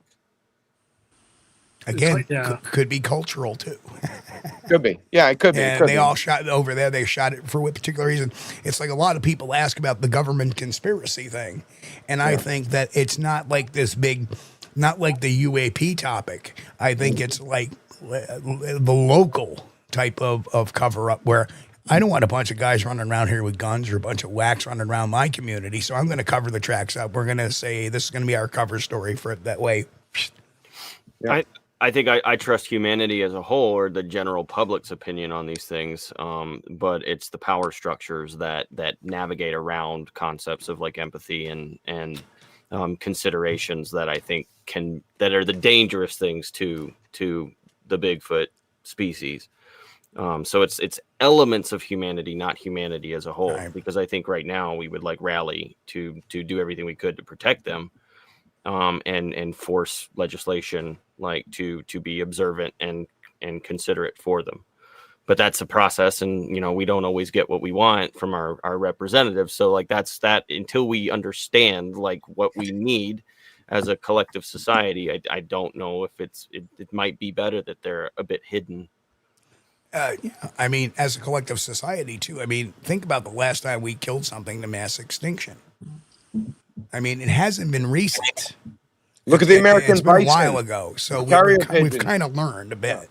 Yeah. So hopefully that will stick. Yeah, I think we're getting there. Yeah. Nikki, what are you thinking? What are you thinking? Give us the perspective. See smoke coming out of her ears. I'm thinking that this was a lot of fun. I really enjoyed coming here and chit-chatting about Bigfoot. It's my favorite topic for sure. I think we have a lot of talented people out there. I think it gets hidden by a lot of the mush out there. But we need to keep doing what we're doing. Everybody's in this for their own journey. So some people love the stories and love the encounter stuff. And, we're flooded by channels that give them those stories. And that's okay. And then there's, the science side of people wanting more, who want to keep asking more. And I think that's okay too. So we just keep doing what we're doing and have fun with it. The minute it doesn't get fun, then I'm out, Couldn't have said any better myself. Thank you. And I'm going to have an after show. If you guys want to join, you're welcome to. Oh, awesome. Well, Tate, is there anything else you'd like to enlighten us with, by the way, besides proper beard care or research with you and Ron, which I cannot wait to see your first video together. It's going to be spectacular. Yeah, I got a video coming out tomorrow. It's called 8mm Bigfoot on Bluff Creek. So it's going to look like it was filmed in 8mm. It's going to look cool. It's very nostalgic. And that comes out tomorrow on the 20th. Awesome. But no tips on beard care, so I can't help you there. Well, I cannot speak for Tate, because if you know Tate, then you know that he is a unique individual within the space that somehow is a bridge and combines us all together in the most wild way. And when you were talking, Ron, before about broadcasting a giant thing that looked like magic, the first time I ever experienced a projector in the woods throwing up what you would have expected at a rave in Europe somewhere, like was with Tate. And I remember sitting there, and I'll be honest, at first I hated it. I was like, this has nothing to do with nature. And then I was like, but you know what? If I was an intelligent species that was in the woods, and I will always go back to the youth or to the teenagers of that species, the ones more inclined to make mistakes, I would have thought that was the coolest thing going on maybe that whole year. So I want to commend you for that. And I also want to hate you for that, because until it's proven, I don't know which way to feel. But I experienced that with you, Tate, and that was awesome. And thank you. And I also left that place, and my son left that place with more mosquito bites than we have ever gotten on any expedition of all time. That's all I can tell you. Florida at the wrong time of the year is like the Amazon or Australia. Don't go. It's gnarly. It's gnarly. Everything wants to kill you. Everything, or eat you just slowly. Just the blood. But Tate will close us out. But honestly, Steve, Ron, Nikki, Emily, I know you had to go. You're amazing. Thank you. Thank you for everything that you do. Thank you for educating us. Thank you for educating me as someone who has been a lifelong purveyor of all of this. And I still learned something new today. And my advice to anyone in this, enter it with an open heart and incredible curiosity about the space, and never dig so deep that you miss out on some of the wisdom that these amazing researchers are giving you. And that's my 2 cents. A round of applause for everybody. Yeah. Yep. You too, RPG. You're pretty kick ass. Tate pays me. He pays me. No. Hey, your cat stole the show. Let's just be honest. Your cat stole the show. Every time.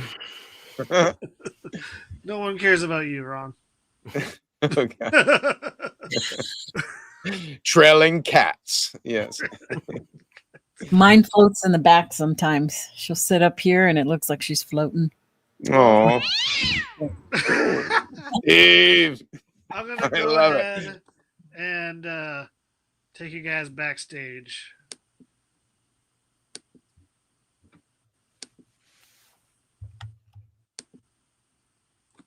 Well, thank you, everybody, for being here tonight. Thank you to RPG, Nikki, Steve, and Ron for their amazing work tonight. I had a fun time behind the scenes, and but we pulled it off, and it was a good time. Again, I appreciate everybody for joining the live chat, everybody watching at home, and again, the speakers and RPG. It was really great. So until next time, or until I do something like this again, I will see you in my next video, which comes out tomorrow. So be sure to watch that and enjoy that. All right, have a good night, everybody.